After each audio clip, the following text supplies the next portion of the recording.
না ক্লাস শুরু করব? ক্লাস শুরু করুন। ক্লাস শুরু করে দিই। আচ্ছা, গত ক্লাসে আমরা যা আলোচনা করেছি সবাই বুঝতে পেরেছি তো, তাই না? জি স্যার। স্যার আমার একটা কোয়েশ্চেন ছিল। জি বলেন। স্যার ওখানে যে রেট গুলা ছিল না থার্ড শিডিউলে 5%, ওগুলা হচ্ছে কি স্যার মানে ওটা কখন ইম্পোজ করা হবে, মানে ওরা মানে এটা বুঝতে পারতেছিলাম না। এটা বোঝার জন্য ওই যে প্রথম তিনটা জিনিস বলছিলাম, কয়টা আচ্ছা স্টেজের কথা আচ্ছা। বলছিলাম: ইম্পোর্ট স্টেজ, হ্যাঁ, ম্যানুফ্যাকচারিং তিনটা স্টেজ স্টেজ, ছিল। জি, আরেকটা হচ্ছে ট্রেডিং ট্রেডিং। স্টেজ। জি। তাহলে যারা ওই থার্ড শিডিউলের ট্রেডার, তারা কোন স্টেজে পড়তেছে? ট্রেডিং স্টেজে পড়তেছে। কোথায় ট্রেডিং পড়তেছে? স্টেজ। জি স্যার, তো ট্রেডিং স্টেজ। সে সে দোকানদার যখন বিক্রি করবে তখন ভ্যাট ইম্পোজ হবে, সহজ। ও দোকানদার কাছ আচ্ছা থেকে আচ্ছা। সে যখন একজনের কাছ থেকে আরেকজনের ট্রান্সফার করবে, মনে করেন যিনি পাইকারি বিক্রেতা উনি খুচরা বিক্রেতার কাছে বিক্রি করার সময় ভ্যাট হবে, যিনি খুচরা বিক্রেতা উনি তার কাছে বিক্রি করার সময় ভ্যাট হবে। কথা কি বুঝতে পেরেছি? জি স্যার, বুঝতে পেরেছি এখন। Thank you sir. স্যার আজকে সাউন্ডটা একটু লো হচ্ছে আপনার। বয়স হয়েছে না স্যার, আমরা কি আপনাদের মতো এত ইয়াং আছি, তাই না? না স্যার, লাস্ট ক্লাসে অনেক স্পিড ছিল, মানে ভালো স্পিড ছিল। এই তো বয়স হইলে কোনো সময় আপনি সুস্থ থাকবেন, কোনো সময় অসুস্থ থাকবেন, এইভাবেই তো চলবে। যাই হোক, ভালো খবর হচ্ছে গতকালকে যে সিএল এর রেজাল্ট দিল। হুম। তো অনেকে ফোন করেছে, মেসেজ দিয়েছে, ট্যাক্স এক্সামে এ পেয়েছে। তো আপনারাও আশা করি এরকম পাবেন যদি সিরিয়াস থাকেন ক্লাসে, ঠিক আছে? অনেকে জি মেসেজ স্যার, করে, ইনশাআল্লাহ। খালি মনোযোগ হইতে হবে। কিন্তু আপনাদের এত স্টুডেন্ট থাকার কথা, 100-এর উপরে মাত্র 48, এটা দিয়ে সিরিয়াসনেস বোঝা যায়, তাই না স্যার? হ্যাঁ, 10 মিনিট হয়ে গেছে, জি অনেকেই স্যার। জয়েন করতেছেন এখনো। তো হুম। অনেক এখনো এখন আছে। মনে করেন অনেকে বলবে যে সিএ তে পাশ করায় নাই না, আপনি ক্লাসেই জয়েন করতে পারতেছেন না। যে যে ভদ্রলোক সে সিএ পাশ করার চিন্তা করবে কিভাবে? তাকে কি এমনি সার্টিফিকেট দিয়ে দিবে স্যার, নাকি পড়াশোনা করে সার্টিফিকেট নিতে হবে? প্রশ্ন করা আবার বেশ মুশকিল। হ্যাঁ, যারা পাশ করছে না তাদের সিরিয়াসনেস এর অভাব আছে, অথবা বেসিকে প্রবলেম আছে, দুইটার যে কোনো একটা, তাই না? জি স্যার। যাই হোক, তো আমরা আজকের ক্লাসটা অনেকটাই গুরুত্বপূর্ণ। গত ক্লাসে আমরা শিখেছিলাম যে টোটাল ভ্যাট আইনে কোথায় কি কি আছে, এগুলো সবগুলো আমরা গুগল ম্যাপের মতো সেটা বুঝেছি, তাই না? জি স্যার। জি। আজকে আমরা যেটা করব সেটা হলো, এই স্ক্রিনটা আপাতত অফ করব, করে আমরা প্রথমে যেটা দেখব সেটা হলো এই যে একটু আগে যে ভদ্র একজন জিজ্ঞেস করলো না যে কি যে কখন ভ্যাটটা হবে, বুঝতে জিজ্ঞেস করলো না মাত্র, যে জি ট্রেডিং স্যার। থার্ড। ওকে, আমরা এটা বুঝতে হলে এই যে ভ্যাট যে একজনের কাছ থেকে আরেকজনে যাচ্ছে, এই যে একটা চক্র, চেইন সার্কেল, এইটা যদি আমরা বুঝতে পারি তাহলে আমরা এগুলো একদম আমাদের কাছে ক্লিয়ার হবে। সেটা বোঝার জন্য এখন স্ক্রিনে কিছু দেখা যাচ্ছে? জি স্যার, দেখা যাচ্ছে জি স্যার। স্যার, দেখা যাচ্ছে। দেখা যাচ্ছে। এইটা বোঝার জন্য আজকের এই প্রথম শীটটা দেখলেই ওই জিনিসটা ক্লিয়ার হয়ে যাবে। এখানে কি লেখা আছে বড় করে? Standard mechanism of that. আর মানে এই ভ্যাট সিস্টেম যে বাংলাদেশে কাজ করছে, এটার স্ট্যান্ডার্ড মেকানিজম, ঠিক আছে? এটা আসলে ওয়ার্ল্ড ওয়াইড কিভাবে ভ্যাটটা কাজ করে সেটাই এখানে আমরা তুলে ধরেছি।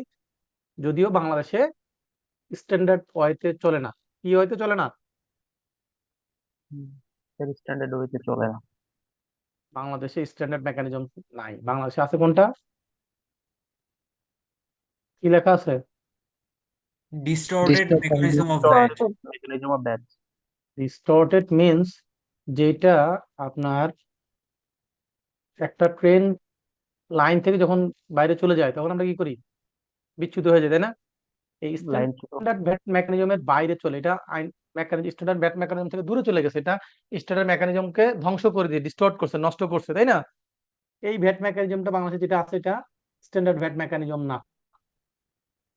আমরা প্রথমে শিখবো স্ট্যান্ডার্ড ভ্যাট মেকানিজম কি, কিভাবে কাজ করে, তারপর বাংলাদেশে কি চলছে সেটা দেখালে তখন আপনারা বুঝতে পারেন যে পার্থক্যটা কি। Okay sir? জি স্যার। ওকে, তো স্ট্যান্ডার্ড ভ্যাট মেকানিজমের কয়েকটা ক্যারেক্টারিস্টিক্স আছে, বৈশিষ্ট্য আছে। কি আছে? কয়েকটা বৈশিষ্ট্য আছে।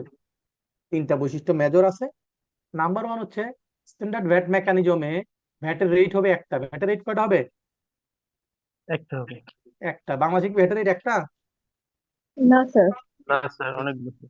অনেক। তাহলে কি আমরা স্ট্যান্ডার্ড ভ্যাট মেকানিজম ফলো করছি? না। No sir. জি না স্যার।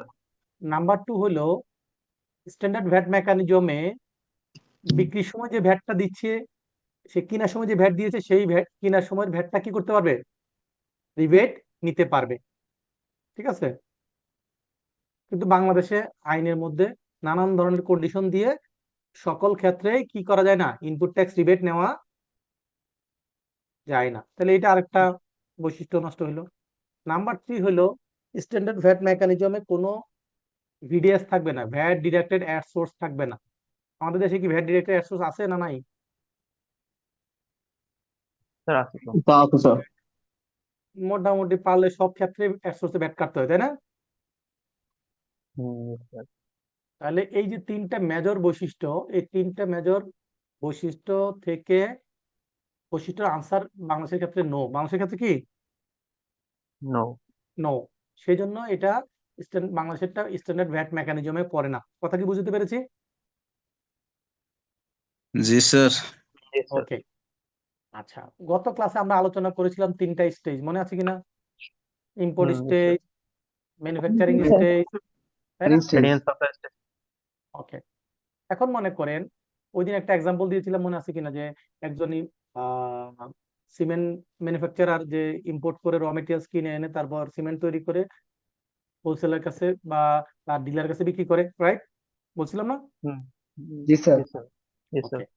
সে যখন 100 টাকার র মেটেরিয়ালস ইম্পোর্ট করে, কত টাকার র মেটেরিয়ালস ইম্পোর্ট করে? 100 টাকা। 100 টাকা। 100 100 টাকা।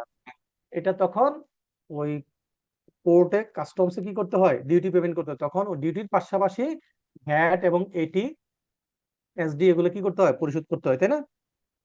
জি স্যার। স্যার। এই যে 100 টাকা সে যে ইম্পোর্ট করতেছে, এই 100 টাকা আমদানি করার সময় 100 টাকার উপর 15% ভ্যাট দিতে হচ্ছে। তাহলে এই ভ্যাটের ঘরটা কত দেখেন? লাল কালার করা কত? 15 টাকা, তাই না? এই যে ব্লু জি স্যার। কালার 100 টাকার উপর 15% ইম্পোর্ট স্টেজে ভ্যাট কত টাকা দিল সে? 15 টাকা। 15 টাকা। 15 টাকা। এইখানে দেখবেন যে এই অংশটুকু যদি এই যেটুকু হাইলাইট করছে এটা বোঝা যাচ্ছে, যে এই যে হাইলাইট করছি দেখা যাচ্ছে এই চারটা কলাম? জি স্যার। জি জি স্যার। স্যার। এটা হচ্ছে সে যে কোনো একটা গুডস 100 টাকায় কিনলো ভ্যাট ছাড়া, এটা কি দেখেন লেখা আছে? Excluding VAT. VAT and gas, তার মানে ট্যাক্স ব্যতীত মূল্য। গত ক্লাসে আমরা শিখেছিলাম, মনে আছে? ভ্যালু অফ সাপ্লাই, তাই না? কর ছাড়া মূল্য, তাই না? Excluding yes, sir. ট্যাক্স। আর কনসিডারেশন হচ্ছে ইনক্লুডিং ট্যাক্স, তাই না? Including tax. তাহলে জি স্যার। এই যে কর ব্যতীত মূল্য, ট্যাক্স এক্সক্লুডেড প্রাইস হচ্ছে 100 টাকা। তার সাথে সে ফ্যাক্টরিতে আনার পর এই 100 টাকা র মেটেরিয়ালস এর সাথে আরো 40 টাকা তার প্রসেসিং কস্ট অ্যাড হয়েছে। কত টাকা কস্ট অ্যাড হয়েছে? 40 40 টাকা টাকা। Processing cost. 40 টাকা। তাহলে কত হলো? 140 হলো। কত হলো? 140 টাকা।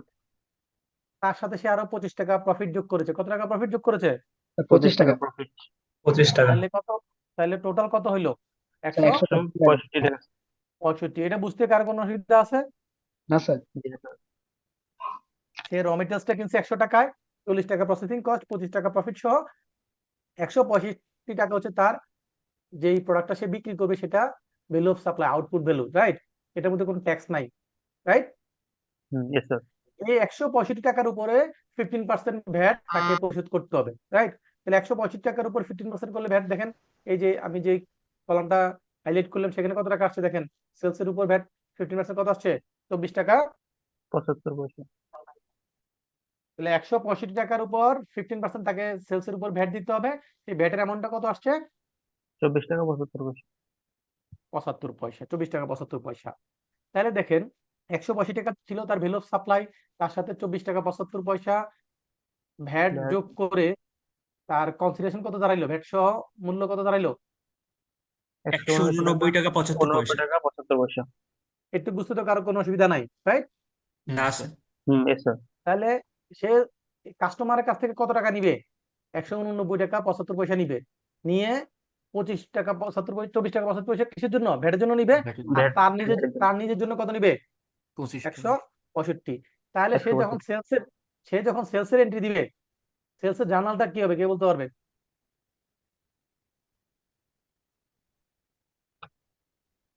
Sir cash debit sales credit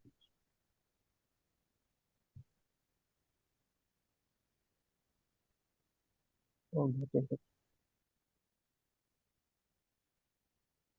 ওকে, সে টোটাল কত টাকা কাস্টমার কাছ থেকে নিবে? 189 টাকা 189 টাকা 75 পয়সা 95.7 তাহলে এটা সে বাকিতেও বিক্রি করতে পারে, ক্যাশও টাকা পাইতে পারে, ব্যাংকও পাইতে পারে, তাই না স্যার? yes sir এই জন্য accounts receivable oblique cash oblique bank দিলাম, তাই না? তাহলে টোটাল কত টাকা ক্লায়েন্ট থেকে নিবে? 189 টাকা নিবে, রাইট? জি বুঝতে স্যার পারছি কিনা স্যার? yes sir ওকে, আমরা করতেছি অ্যাকাউন্ট ভ্যাটের ক্লাস, তো এখানে অ্যাকাউন্টিং শেখার কোন দরকার আছে স্যার? তাহলে স্যার আছে তো অবশ্যই কাস্টমারকে সে ডেবিট করবে কত টাকা? 189 টাকা। 189 এখন সেলস ক্রেডিট করবে কত টাকা? 165। আউটপুট ভ্যাট ক্রেডিট করবে কত টাকা? 24 টাকা টাকা 75 75। তাহলে সে সেলস এর এন্ট্রিটা কি করবে বুঝতে পেরেছি কিনা? yes sir জি স্যার বুঝেছি স্যার বুঝতে পারছি। তাহলে সেলস ভ্যাট ছাড়া মূল্যটা হবে আপনার সেলস, ভ্যাটটা হবে আউটপুট ভ্যাট, কারণ এটা আপনার লায়াবিলিটি, রাইট? এটা কি গভর্নমেন্টকে দিয়ে দিতে হবে, জন্য লায়াবিলিটি। আর কাস্টমারের কাছ থেকে টোটাল 189 টাকা 75 পয়সা পাবেন। টোটাল ডেবিট করলেন তাকে এটা 185 টাকা সেলস এর জন্য, আর বাকিটা হচ্ছে ভ্যাটের জন্য লায়াবিলিটি, নিয়ে এটা গভর্নমেন্টকে দিয়ে দিলে তখন আবার অফ হয়ে যাবে, রাইট? ওকে, এখন অনেকে ভুলে কি করে ওই 189 টাকা দিয়ে সেলস দেখায়, এটা সঠিক না, রাইট? আপনি তার কাছ থেকে 189 টাকা 75 পয়সা পেলেন, পুরোটা কি আপনার? এই 24 টাকা জি 75 স্যার কার? গভর্নমেন্টের, সরকারের কার? স্যার 24 টাকা গভর্নমেন্টের। 75 ভ্যাট আছে তাহলে আমরা কি বুঝতে পেরেছি স্যার জার্নালটা? yes জি sir স্যার ওকে, এখন এই যে দেখেন তার বিক্রির উপর ভ্যাট কত টাকা আসছে? 24 টাকা 75 পয়সা 70 পয়সা 75 পয়সা। তাহলে সে কিনার সময় একটা ভ্যাট দিয়ে আসছে না? কত টাকা ভ্যাট দিয়ে আসছে কিনার সময়? ইম্পোর্ট স্টেজে 100 টাকার উপর 15% দিয়ে কত টাকা ভ্যাট দিয়ে আসছে? 15 টাকা 15 টাকা 15 টাকা দিয়েছে, যে রেড কালার করা আছে, রাইট? তো বিক্রির উপর 24 টাকা 75 পয়সা আসছে, কিনার সময় দিয়ে আসছে 15 টাকা। আমরা বলেছিলাম যে স্ট্যান্ডার্ড ভ্যাট মেকানিজমে কি হবে, এই কিনার সময়ের ভ্যাটটা সেলসের ভ্যাটের থেকে কি করতে পারবে? বাদ দিতে মাইনাস পারবেন করতে বাদ পারবে, দিবে বাদ দিতে পারবে। তাহলে দেখ 24 টাকা 75 পয়সা থেকে 15 টাকা বাদ দিলে আর থাকে কত স্যার? 9 টাকা 75 পয়সা। 75 তাহলে এখন সে কি করবে? কাস্টমার কাছ থেকে 24 টাকা 75 নিবে, আবার সে কিনার সময় যে 15 টাকা যেটা অ্যাড করে বাকি 9 টাকা 75 পয়সা কাকে পেমেন্ট করবে? সরকারকে গভর্নমেন্টকে গভর্নমেন্টকে গভর্নমেন্টকে। তাহলে এই লাইনটা কি বুঝতে পেরেছি? জি জি স্যার স্যার ওকে, আপনি যেটা ভ্যাট ছাড়া মূল্য বিল অফ সাপ্লাই আপনার জন্য যেটা 65 টাকা সেলস আউটপুট, তাহলে এটা আপনি যে ডিলার কাছে বিক্রি করছেন তার জন্য এটা কি পারচেজ না? জি স্যার স্যার তাহলে এই যে 165 টাকা আপনার আউটপুট, আর যিনি ডিলার তার জন্য এটা কি ইনপুট, তার জন্য এটা কি ইনপুট ইনপুট। ইনপুট তাহলে 165 টাকা দিয়ে সে শুরু করলো, তার সাথে সে আরো 10 টাকা খরচ করলো, তার তার যেই ইয়ে আছে দোকান আছে, দোকানে তার এটার জন্য খরচ হয় কত টাকা? 10 টাকা 10 টাকা। দোকানে তো আর প্রসেস করে না, ম্যানুফ্যাকচার করে না, এখানে হচ্ছে দোকানে ভাড়া আছে, ওই তার যে কর্মচারী বেতন আছে, লোডিং আনলোডিং নানান ধরনের খরচ আছে না? ইলেকট্রিসিটি, স্যার আনুষঙ্গিক খরচ জি।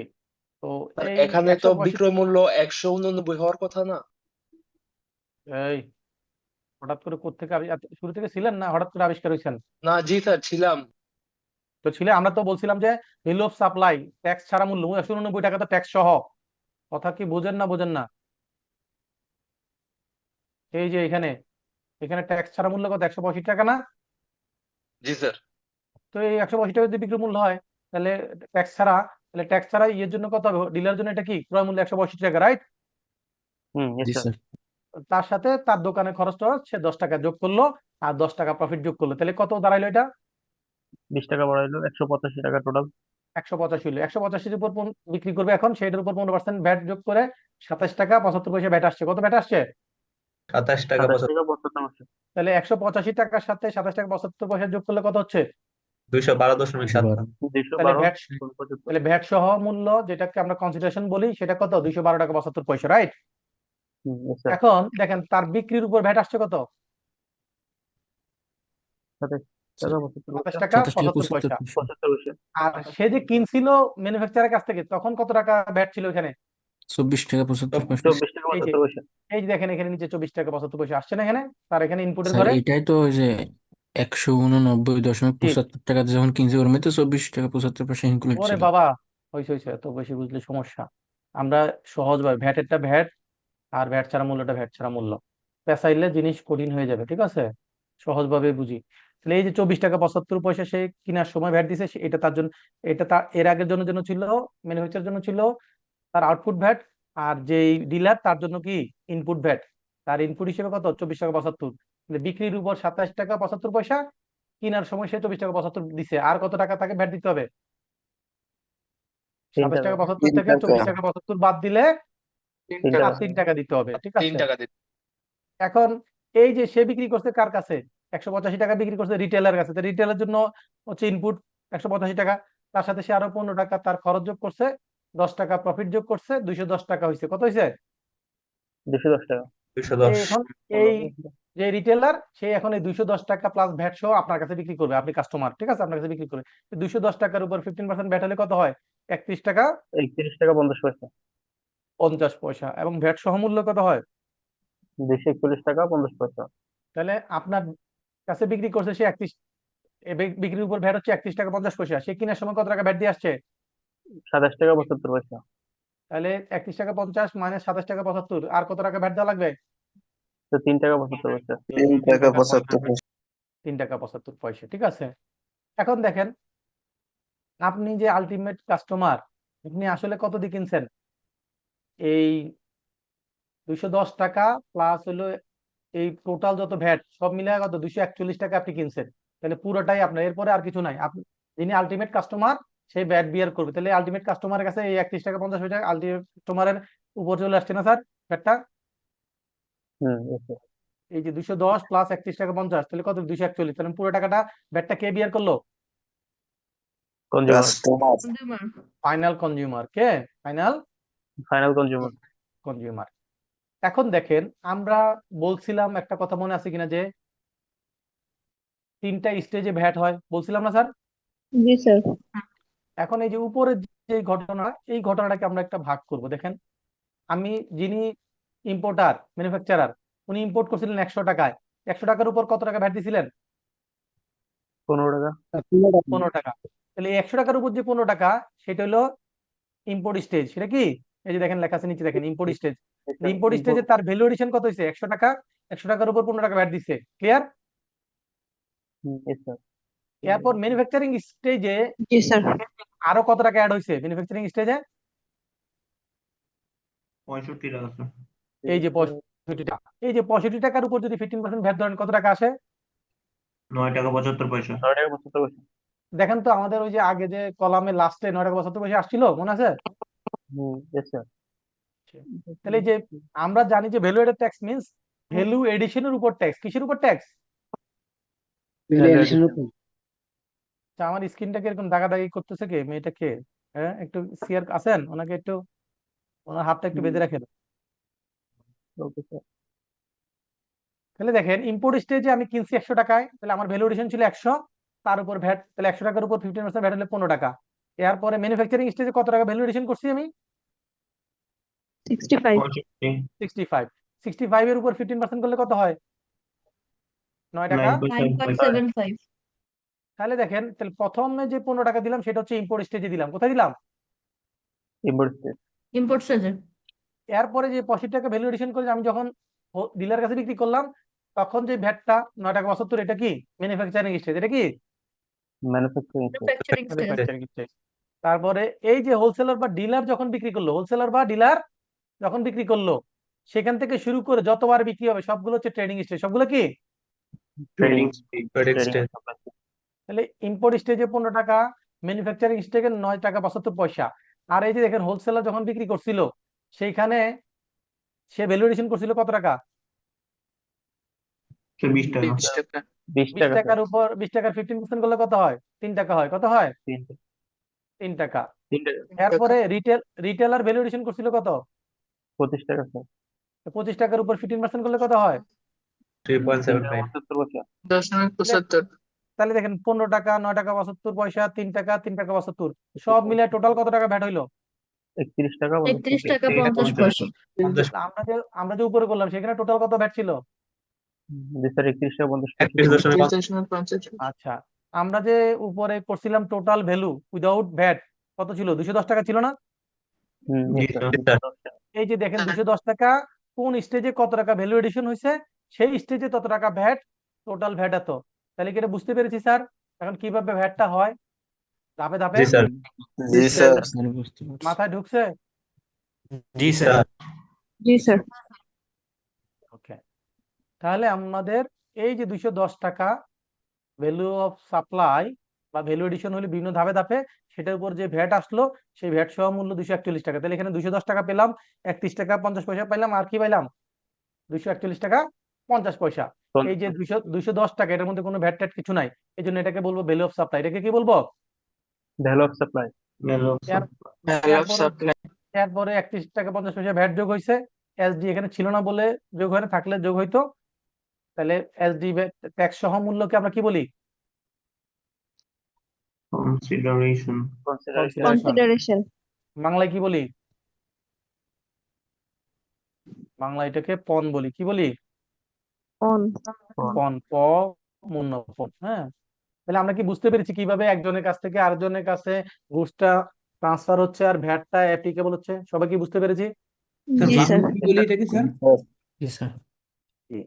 এটা হলো স্ট্যান্ডার্ড নিয়ম, আদর্শ নিয়ম। কিন্তু বাংলাদেশে তো আদর্শ নিয়ম নাই, রাইট? জি স্যার। এখন আমরা দেখবো যে বাংলাদেশে কিভাবে চলে। এই যে নিচেরটা হচ্ছে কি বাংলাদেশ যেভাবে চলে, দেখা যাচ্ছে স্যার স্ক্রিনে? Yes sir. দেখা যাচ্ছে। ওকে, এখন দেখেন তো এই কয়টা কলামের মধ্যে উপরে যা দেখেছি আর এখানে নিচে, এর মধ্যে কি কোনো পার্থক্য আছে? এই যেটুকু হাইলাইট করছে এখানে কোনো ব্যতিক্রম আছে কিছু? না স্যার। না ভালো করে দেখেন, চোখ দিয়ে, চশমা দিয়ে দেখেন। আগে কি ছিল? রিটেলারের মনে হয় প্রফিটে 15 টাকা ছিল। আগে ছিল আগে ছিল প্রসেসিং কস্ট। একটু থামেন। আগে ছিল সাপ্লিমেন্টারি ইনপুট, ডিউটি আসছে। আগে ছিল ইনপুট, সাথে ছিল প্রসেসিং কস্ট আর প্রফিট ছিল। এই ভ্যাটের জন্য বাড়তি কলামটা ছিল, ভ্যাট বাইস কোনো কলাম ছিল না স্যার। না না? স্যার। এটা তাহলে এটা হাইলাইট করা, কালার করা, তারপরও সব এত জনের চোখে পড়তেছে না, এটা কেমন হবে? পাস করবো কিভাবে? না স্যার, এখানে বাড়তি কি আছে এই 4টা কলামের মধ্যে? Supplementary duty. ভ্যাট আর এসডি, ভ্যাট আর এসডি। এটা কি আগে Yes, কোথাও ছিল দেখেন? না আছে? স্যার। নাই। তাহলে এটাই তো বাড়তি, তাই না? জি স্যার। এটা বাড়তি কেন? বাড়তির লজিকটা হলো এরকম, মনে করেন আপনি একজন ব্যবসায়ী, আপনি একটা গুডস কিনছেন, সেটার উপর ভ্যাট দিচ্ছেন, কিন্তু গভর্নমেন্ট বলছে যে কেনার সময় তুমি যে ভ্যাট দিছো এই ভ্যাটটা তুমি বিক্রির ভ্যাটের থেকে মাইনাস করতে পারবে না। কি করতে পারবো না? বিক্রয়ের ভ্যাট থেকে মাইনাস করতে পারবো না। তো যদি মাইনাস করতে না পারি তাহলে ভ্যাটটা আমার জন্য কি খরচ হয়ে গেল না স্যার? Yes sir. তাহলে আমি কি নিজের পকেটের ভ্যাট দিয়ে কি কাস্টমার কাছে বিক্রি করবো? ভ্যাট নিব না?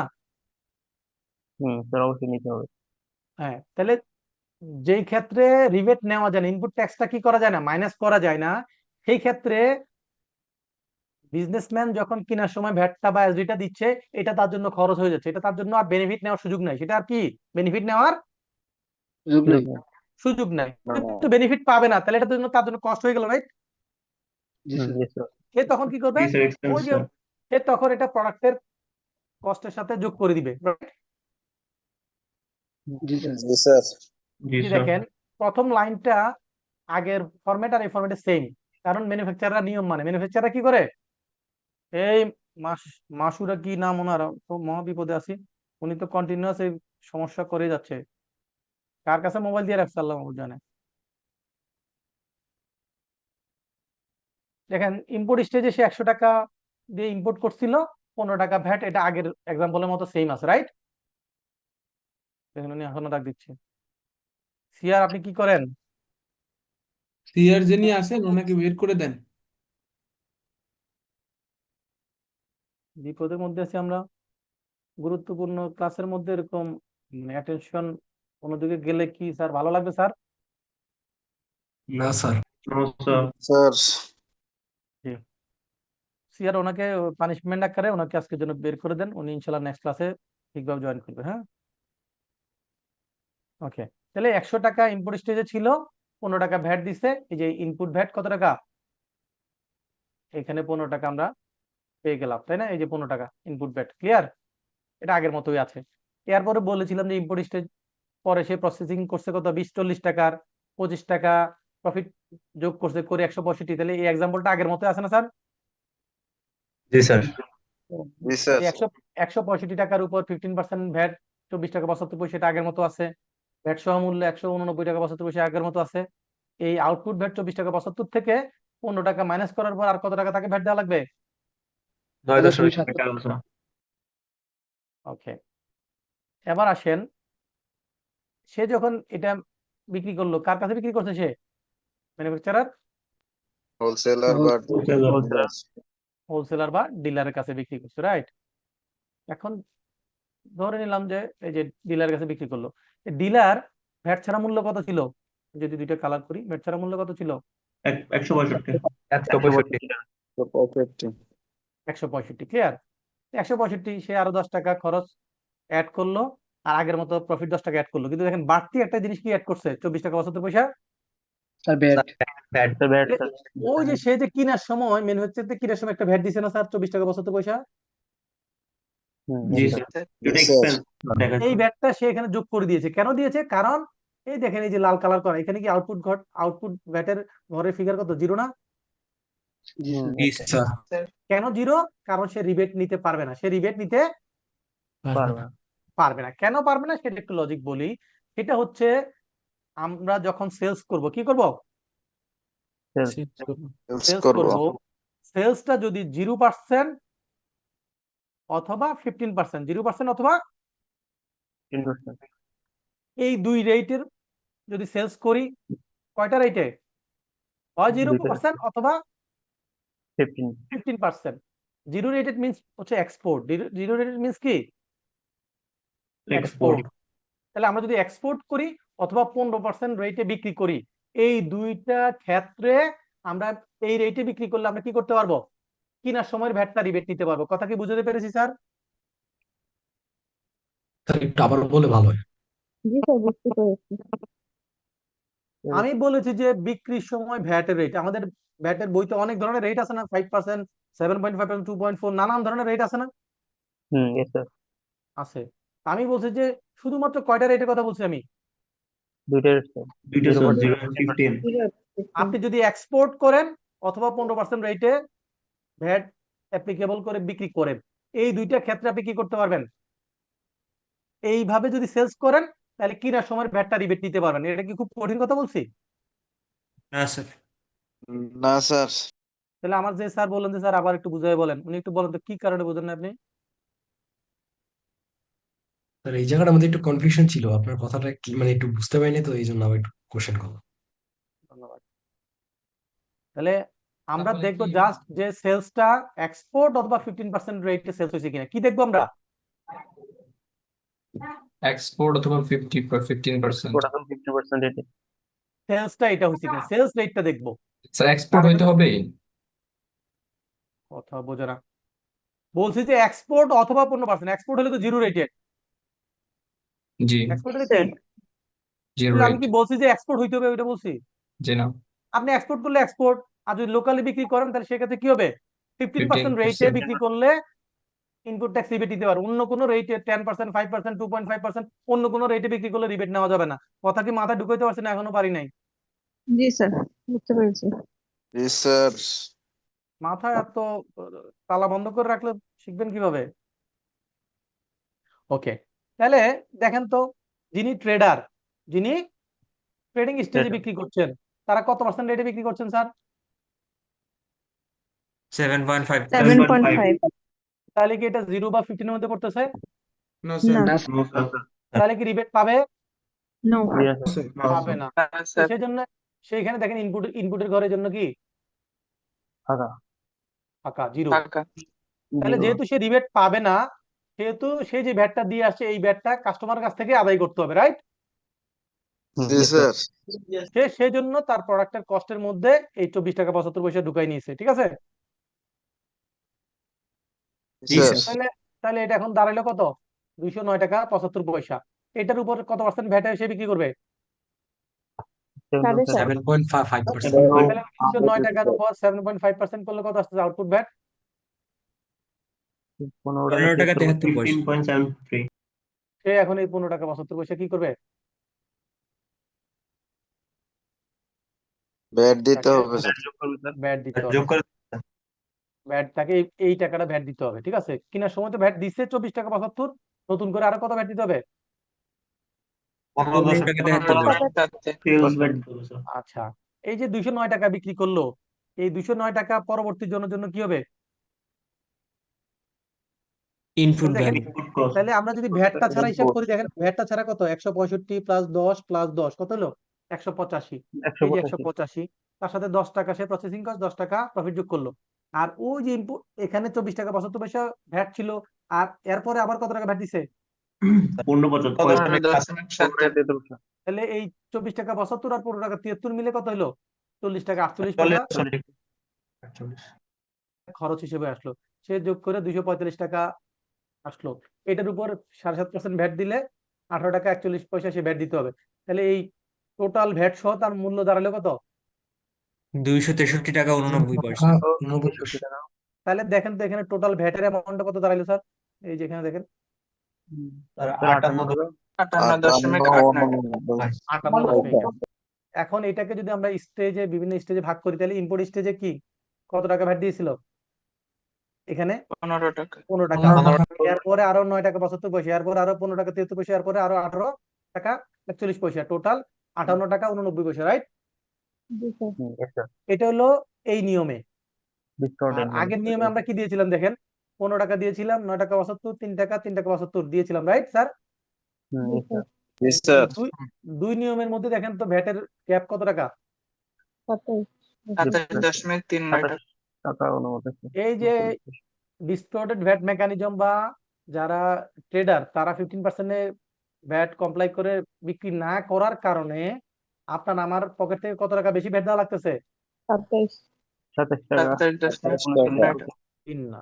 তাহলে এই প্রোডাক্টটা আপনি এখন কিনতেছেন 263 টাকা 89 পয়সায়, কিন্তু যেটা আপনি কিনতে পারেন কত কত টাকায়? 241.50 টাকা 50 পয়সা। তাহলে যদি কমপ্লায়েন্স মেনে চলে, তাহলে কি মানুষের জিনিসপত্রের দাম কম থাকবে না বেশি থাকবে? কম থাকবে। কম থাকবে স্যার। তাহলে এই যে আমরা যাদের কাছ থেকে কিনি, যারা ইম্পোর্টার, কিনাই না, ওরা ঠিক মতো ট্যাক্স ব্যাট দেয় না, ফাঁকিবাজি করে, আলটিমেটলি কি হয়? তার তো লস নাই, সে তো আপনার পকেট থেকে টাকাটা নিয়ে যাচ্ছে। যদি সে নিয়ম মানতো, তাহলে আপনি এই যে 27 টাকা বাড়তি টাকা দিলেন, এই টাকাটা আপনাকে বাড়তি ভ্যাট দেওয়া লাগতো না, প্রোডাক্টটা আপনি 27 টাকা কমে কিনতে পারতেন। কথা কি বুঝতে পারছি স্যার? জি স্যার। জি স্যার। তাহলে এটা কি আমরা শিখলাম যে কত কোন ক্ষেত্রে ইনপুট ট্যাক্স রিবেট পাওয়া যাবে? স্যার স্যার, দুইভাবে সেলস করলে, যদি এক্সপোর্ট করে অথবা সেলস এর উপর 15% 15% ব্যাট বা অন্য ইনক্লুড কোথাও করে। সেল করে। তাহলে সেই ক্ষেত্রে কেনার সময় যে ভ্যাটটা দিয়েছি সেই ভ্যাটটা রিবেট নিতে পারবো। ক্লিয়ার? জি স্যার। স্যার এগুলো কি Actually, গভর্নমেন্ট থেকে ফিক্স করা যে 75% ব্যাট 15% ব্যাট? 75% কোথা পাইলেন? মাথা ঠিক আছে? স্যার ওই যে যেটাতে আমরা রিবেট পাই না, সরি 7.5 7.5 স্যার। আপনি কি প্রথম ক্লাসে ছিলেন? প্রথম ক্লাস শেষের অংশটুকু করতে পারি না আমি স্যার। ধন্যবাদ। একটা তাহলে আর অংশ। কথা বলে ডিস্টার্ব করেন না। ধন্যবাদ। আসসালামু আলাইকুম। অন্য যারা আছেন তারা কি বলেন? ওনার এই উনি যদি গত ক্লাস ঠিক মতো করতো, তাহলে কি এখন কোশ্চেন করতো আমাদেরকে? No sir. স্যার, ওনার কোশ্চেন ধরেই তো আমরা বুঝতে পারতেছি উনি কতটুকু মেচুর হয়েছে, তাই না? গত ক্লাসটা উনি ঠিক জয়েন করে নাই ঠিক মতো, যার কারণে বুঝতেছে না। সো যিনি ক্লাস করেন নাই, তার পিছনের ওই সমস্যার কারণে আমরা অন্যদের সময় নষ্ট করে আপনাকে আমরা কি করব না, অ্যাওয়ার্ড দিব না। ক্লিয়ার? তাহলে স্ট্যান্ডার্ড ভ্যাট মেকানিজম আর বাংলাদেশে কি মেকানিজম চলতেছে, দুইটা কি আমরা বুঝতে পেরেছি সবাই? yes sir ডিসকাউন্টেড জি স্যার। ওকে, ঠিক, ধন্যবাদ। এখন আমরা যেটা দেখব সেটা হলো আমরা যে র মেটেরিয়ালসটা কিনে আনতেছি ইম্পোর্ট স্টেজে, এটার জন্য কাস্টমসে ডিটি দিতে হচ্ছে না স্যার? পোর্টে 15%. পোর্টে ডিটি পেমেন্ট করতে হবে, রাইট? এখন আমরা শিখবো ওইটাতে যাওয়ার আগে আমরা এখন এটা ক্লোজ করব, করে আমরা আবার আমাদের স্লাইডে চলে যাব, থিওরিটিক্যাল পড়বো, পড়ার পর আবার এখন শুরু করলাম ম্যাথ দিয়ে, আবার থিওরিটিক্যাল পড়বো, দেন লাস্টে আবার ম্যাথ দিয়ে ক্লোজ করবো, তাহলে অ্যাটেনশনটা ঠিক থাকবে। Clear sir? জি sir. Yes, okay, Yes, sir. এখন আমরা দেখব, আমাদের স্লাইডে চলে যাব। স্লাইডটা কি দেখা যাচ্ছে? জি স্যার। জি Yes, স্যার। sir. ওকে, কি দেখা যাচ্ছে? ভ্যাট রেজিস্ট্রেশন কি দেখা যাচ্ছে? Bad registration. রেজিস্ট্রেশন। কি লেখা আছে? যদি কারো টার্নওভার 50 লাখ টাকার উপরে হয়, কি হয়? এক্সিডিং 50 লাখ। এক্সিডিং কত? 50 lakhs. টার্নওভার যদি 50 লাখের উপরে হয় তাহলে তাকে কি করতে হবে? টার্নওভার ট্যাক্স অ্যানলিস্টমেন্ট নিতে হবে। কি নিতে হবে? Turnover tax Turnover enlistment. tax enlistment. এবং সেটার ক্ষেত্রে তার ট্যাক্সের রেট কত হবে? 4%. 4%.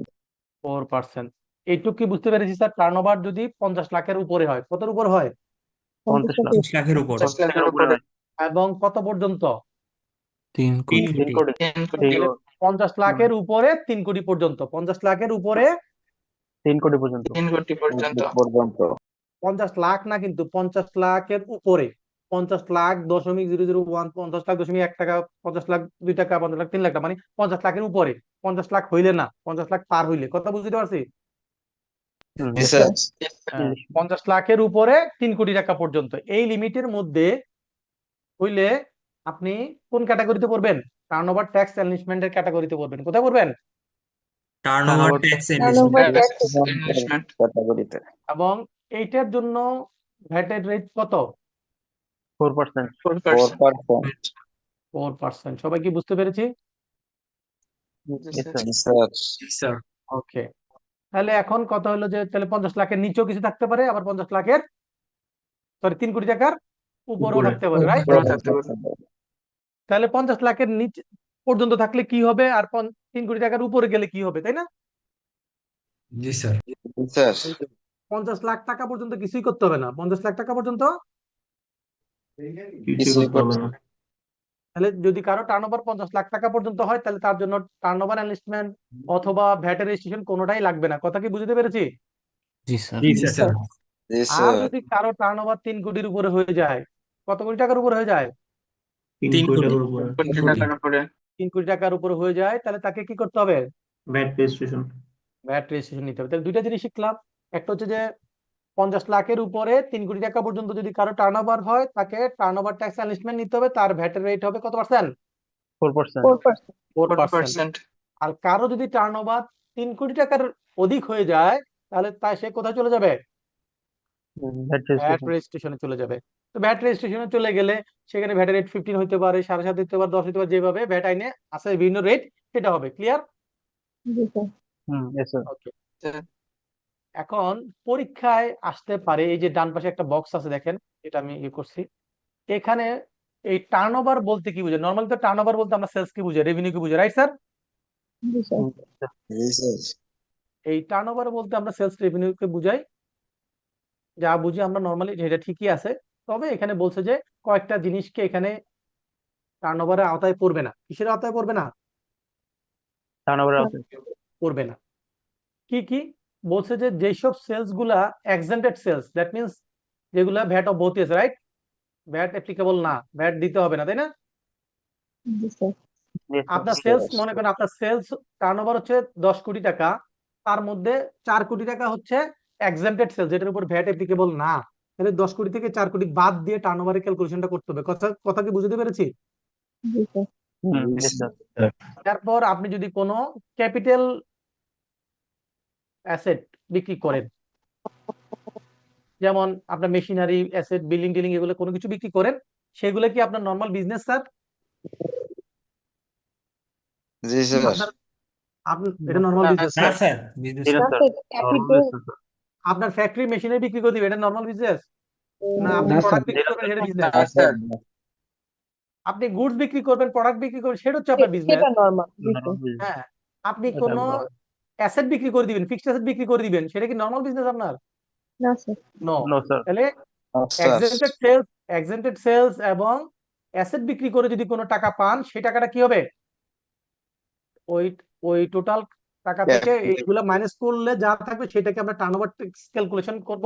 টার্নওভার অ্যানালিসিসের জন্য যে 3 কোটি বা 50 লাখের যে স্ল্যাব, সেটা হিসাব করার জন্য। কথা কি বুঝতে পেরেছি? জি স্যার। Yes sir. তাহলে টার্নওভার ক্যালকুলেশন করার সময় এই জিনিসগুলো বাদ দিতে হবে, মাইনাস করে যেটা আসবে সেইটা দেখবো যে যত টাকা আসছে সেটা 3 কোটি টাকার উপর কিনা। ক্লিয়ার? জি স্যার। জি স্যার। তাহলে এতক্ষণ আমরা নর্মাল শিখছিলাম যে 50 লাখের উপরে 3 কোটি পর্যন্ত হইলে ভ্যাট টার্নওভার অ্যানালিসমেন্ট, আর 3 কোটির উপরে ভ্যাট রেজিস্ট্রেশন নর্মাল শিখছিলাম। কারণ এর বাইরে কিছু কিছু ক্ষেত্রে ভ্যাটের ক্ষেত্রে বলা আছে যে তাদের ক্ষেত্রে কম্পালসারি কি করতে হবে? ভ্যাটের রেজিস্ট্রেশন আচ্ছা। নেওয়া লাগবে। সেজন্য আমরা যদি এই কোশ্চেনিয়ারটা ফলো করি, তাহলে আমরা বুঝে যাবো যে এটা ভ্যাটের রেজিস্ট্রেশন নেওয়া লাগবে কিনা। কথা বুঝতে পারছি স্যার? জি স্যার। Yes sir. কি কোশ্চেন?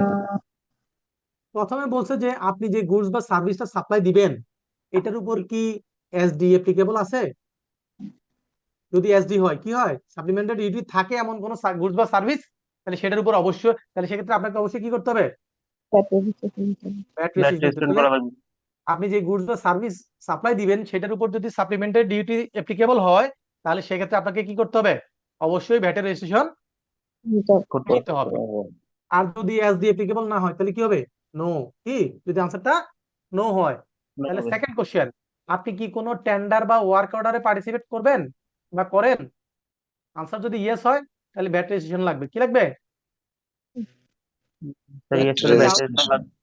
যদি আনসার এরকম হয় যে না, আপনি কোনো টেন্ডারে বা ওয়ার্ক অর্ডারে পার্টিসিপেট করেন না, হ্যাঁ, তাহলে সেক্ষেত্রে পরে কোশ্চেন, যে আপনি কি ইম্পোর্ট বা এক্সপোর্ট করেন?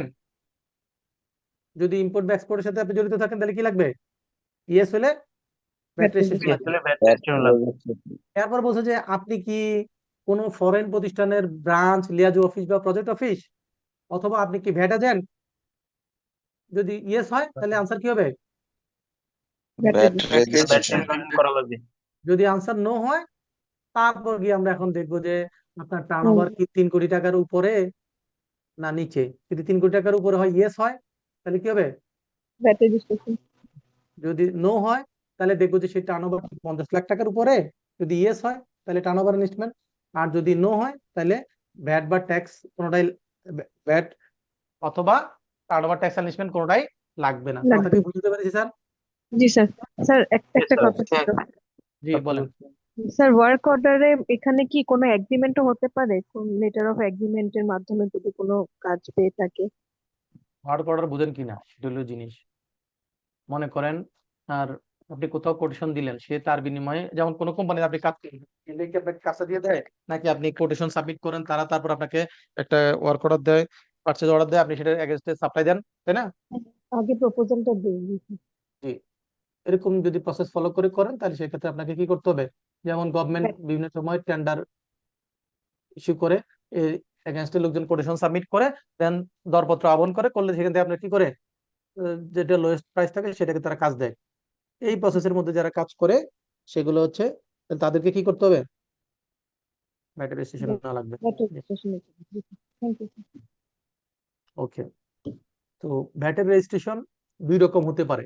একটা এক্সাম্পল দেই, তাহলে মনে থাকবে। হ্যাঁ, মনে করেন আপনার একটা কোম্পানি আছে, এটা যে অফিস আছে একটাই অফিসের বাইরে কোনো অফিস নাই, ঠিক আছে? তাহলে আপনার এটা হচ্ছে কি ইউনিট রেজিস্ট্রেশন, জাস্ট একটা একটা ঠিকানায় রেজিস্ট্রেশন, রাইট? এখন যদি এমন হয়, বাংলাদেশে এমন আছে না যে যাদের অনেকগুলো শোরুম থাকে, আছে নাকি স্যার এরকম কোনো বিজনেস বাংলাদেশে? ইয়েস স্যার আছে তো। Okay, sir. যেমন মনে করেন আমরা যদি এক্সাম্পল দিই ওয়ালটন, হ্যাঁ, ওয়ালটনে বাংলাদেশে বিভিন্ন ডিস্ট্রিক্টে বিভিন্ন ডিভিশনে শোরুম আছে না স্যার? জি স্যার। জি স্যার। তারপর ওয়ালটনের হেড অফিস আছে, ওয়ালটনের ফ্যাক্টরি আছে, ওয়ালটনের ওয়্যার হাউস আছে, ওয়ালটনের বিভিন্ন ডিভিশনে ডিভিশনে ওয়্যার হাউস থাকে না স্যার? জি তারপরে স্যার। তাদের বিভিন্ন এক একের অধিক লোকেশন থেকে তারা কি করে, গুডস গুলো সাপ্লাই দেয়, রাইট? যদি কেউ এরকম একের অধিক লোকেশন থেকে গুডস সাপ্লাই দেয়, সার্ভিস সাপ্লাই দেয়, সেইটা যদি আইডেন্টিক্যাল বা সিমিলার হয়, আইডেন্টিক্যাল বা কি হয়, সিমিলার সিমিলার হয়। এই যে ওয়ালটন যা বিক্রি করে তার সকল শোরুমে সবগুলো তো ঘুরে ফিরে সেই ইলেকট্রনিক্স পণ্যই, তাহলে এটা কি, এটা সিমিলার, এটা কি similar similar. Similar. Identical, identical কোনটা, যেমন মনে করেন আমরা অনেকেই তো মোবাইল ব্যবহার করি, করি না, নাকি সবাই জি করি? স্যার সবাই করি। তাহলে মোবাইলের মধ্যে যদি আমরা এরকম বলি যে অ্যান্ড্রয়েড, অ্যান্ড্রয়েড বলে তো বিভিন্ন ব্র্যান্ডের মোবাইলও অ্যান্ড্রয়েড আছে, আছে না? জি স্যার তাহলে এটা হলো, মনে করেন আপনার এটা হতে পারে স্যামসাং, হতে পারে এটা কি অপ্পো, হতে পারে এটা ভিভো, ওপ্পো যেই ভিভো যেই ব্র্যান্ডের হোক না কেন, এটা অ্যান্ড্রয়েড কিন্তু ব্র্যান্ডটা ভিন্ন, তাহলে এটা সিমিলার, এটা কি সিমিলার সিমিলার। কিন্তু যদি এমন হয় যে বলে যে না এটা আইফোন,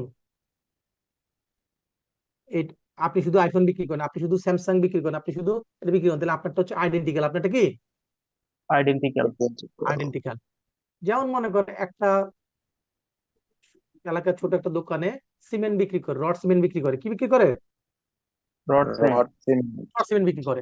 এখন সে শুধু একটা প্রতিষ্ঠানের সিমেন্ট বিক্রি করতে পারে, যে সে আকি সিমেন্ট বিক্রি করে, অন্য কোনো সিমেন্ট বিক্রি করে না, হতে পারে না স্যার?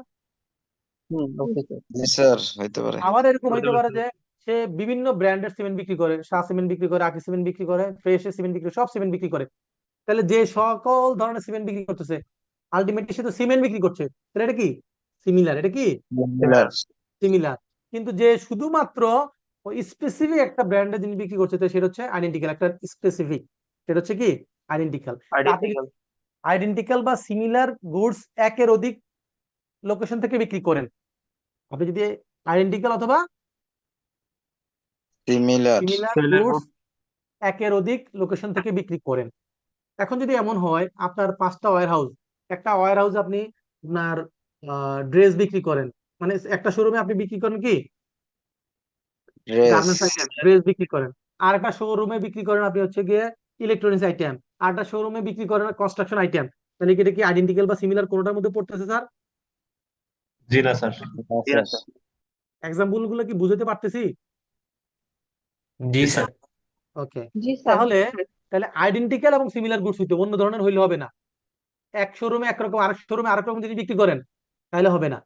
আইডেন্টিক্যাল এবং সিমিলার গুডস যদি আপনি একের অধিক লোকেশন থেকে সেম ধরনের জিনিসপত্র বিক্রি করেন তাহলে, এবং আপনি যদি এটার books of accounts centrally maintain করেন, কিভাবে মেনটেন করেন? সেন্ট্রালি সেন্ট্রালি সেন্ট্রালি সফটওয়্যারের মাধ্যমে, সেন্ট্রালি সফটওয়্যার এর মাধ্যমে। সফটওয়্যারের মাধ্যমে। এখন যদি মনে করেন আপনি যদি এরকম করেন যে আপনার 10টা শোরুম আছে, 10টা শোরুমে আলাদা আলাদা অ্যাকাউন্টস মেনটেন হয়, সেন্ট্রালি কোনো কিছু মেনটেন হয় না, তাহলে আপনি কি করতে পারবেন না, তাহলে আপনার প্রত্যেকটা শোরুমের জন্য আলাদা আলাদা করে ব্যাটারি রেজিস্ট্রেশন নিতে হবে। কি করতে হবে স্যার একটা আলাদা কোশ্চেন ছিল আলাদা করে ব্যাটারি একটু পরে, রেজিস্ট্রেশন কোশ্চেন একটু পরে। আর যদি এমন হয় যে না আপনি সবগুলা শোরুমে আপনি অ্যাকাউন্টস মেনটেন করেন কিন্তু সেন্ট্রালি সফটওয়্যারের মাধ্যমে হেড অফিস থেকে এগুলো সবগুলো এক জায়গায় কি হয় মেনটেন হয়, তাহলে সেন্ট্রালি যদি আপনি একটা জায়গা থেকে সকল রেকর্ড মেনটেন করেন সব অ্যাকাউন্টস সফটওয়্যারের মাধ্যমে, তাহলে আপনি আইডেন্টিক্যাল এবং সিমিলার গুডস সাপ্লাই করলে একের অধিক জায়গা থেকে, তাহলে আপনি 100 জায়গা থেকে বিক্রি করলেন, 100টা ব্যাটারি রেজিস্ট্রেশন নেওয়া লাগবে না, আপনি একটা নিলেই হবে। কয়টা নিলেই হবে? একটা নিলেই হবে। আপনার তাহলে আপনার বিজনেস প্লেস অনেকগুলা কিন্তু রেজিস্ট্রেশন নিচ্ছেন কয়টা? একটা একটা। একটা। তাহলে এইটাকে বলে সেন্ট্রাল রেজিস্ট্রেশন। এটাকে কি বলে? Central registration. Registration. এখন যে আপনার 100টা শোরুম, 100টার জন্য আলাদা আলাদা রেজিস্ট্রেশন নিতে হয়, তাহলে সেটাকে বলবে ইউনিট রেজিস্ট্রেশন। সেটাকে কি বলবে? Unit registration. Unit registration. তাহলে প্রত্যেকটা ইউনিটের জন্য আলাদা আলাদা করে রেজিস্ট্রেশন, এটাকে বলে ইউনিট রেজিস্ট্রেশন। ক্লিয়ার? আর জি সেন্ট্রাল স্যার। রেজিস্ট্রেশনটা আপনার যতগুলো ইউনিট থাকুক না কেন সবগুলো মিলে একটা নিলেই হবে। এখন কোন ক্ষেত্রে সেন্ট্রাল রেজিস্ট্রেশন নেওয়া যাবে, কোন ক্ষেত্রে নেওয়া যাবে না, বুঝতে পেরেছি স্যার? জি স্যার। আর বাম পাশে দেখেন লেখা আছে একটা পার্পল কালার, সাপ্লাই অফ কি, supply tobacco products under special scheme of section 58। এখানে যেটা বলেছে সেকশন 58 এর আওতায় যেসব যারা টোবাকো বিক্রি করে, টোবাকো মানে কি তামাক জাতীয় পণ্য বিক্রি করে, বিড়ি সিগারেট গুল যা যা আছে তামাক জাতীয় পণ্য বিক্রি করে বা ব্যবসা করে, তাদের ক্ষেত্রে হচ্ছে আপনার 100টা যদি বিজনেস ইউনিট থাকে তাহলে 100টা আলাদা আলাদা রেজিস্ট্রেশন নিতে হবে। এটা তারা কি করতে পারবে না, সেন্ট্রাল রেজিস্ট্রেশন নিতে পারবে না। পারবে না। তাহলে এটা একটা ব্যতিক্রম। এটা স্যার কি? এটা এক্সেপশন ব্যতিক্রম। এক্সেপশনাল। এটা ব্যতিক্রম, এক্সেপশনাল। তাদের ক্ষেত্রে সরাসরি বলা আছে, তাদের ক্ষেত্রে ইউনিট রেজিস্ট্রেশন নিতে হবে, তারা সেন্ট্রাল রেজিস্ট্রেশন নিতে পারবে না। ঠিক আছে? Yes, আর sir. এই তামাক জাতীয় পণ্য ছাড়া অন্য যে কোনো গুডস বা সার্ভিসের ক্ষেত্রে এটা যদি আইডেন্টিক্যাল বা সিমিলার গুডস আপনি একের অধিক লোকেশন থেকে সাপ্লাই দেন এবং বুকস অফ অ্যাকাউন্ট সেন্ট্রালি সফটওয়্যারের মাধ্যমে মেনটেন করেন, এই তিনটা কন্ডিশন যদি ইয়েস হয় আনসার, তাহলে আপনি সেন্ট্রাল রেজিস্ট্রেশন নিতে পারেন। কথা কি বুঝতে পেরেছি স্যার? জি স্যার। Yes, sir. Problem.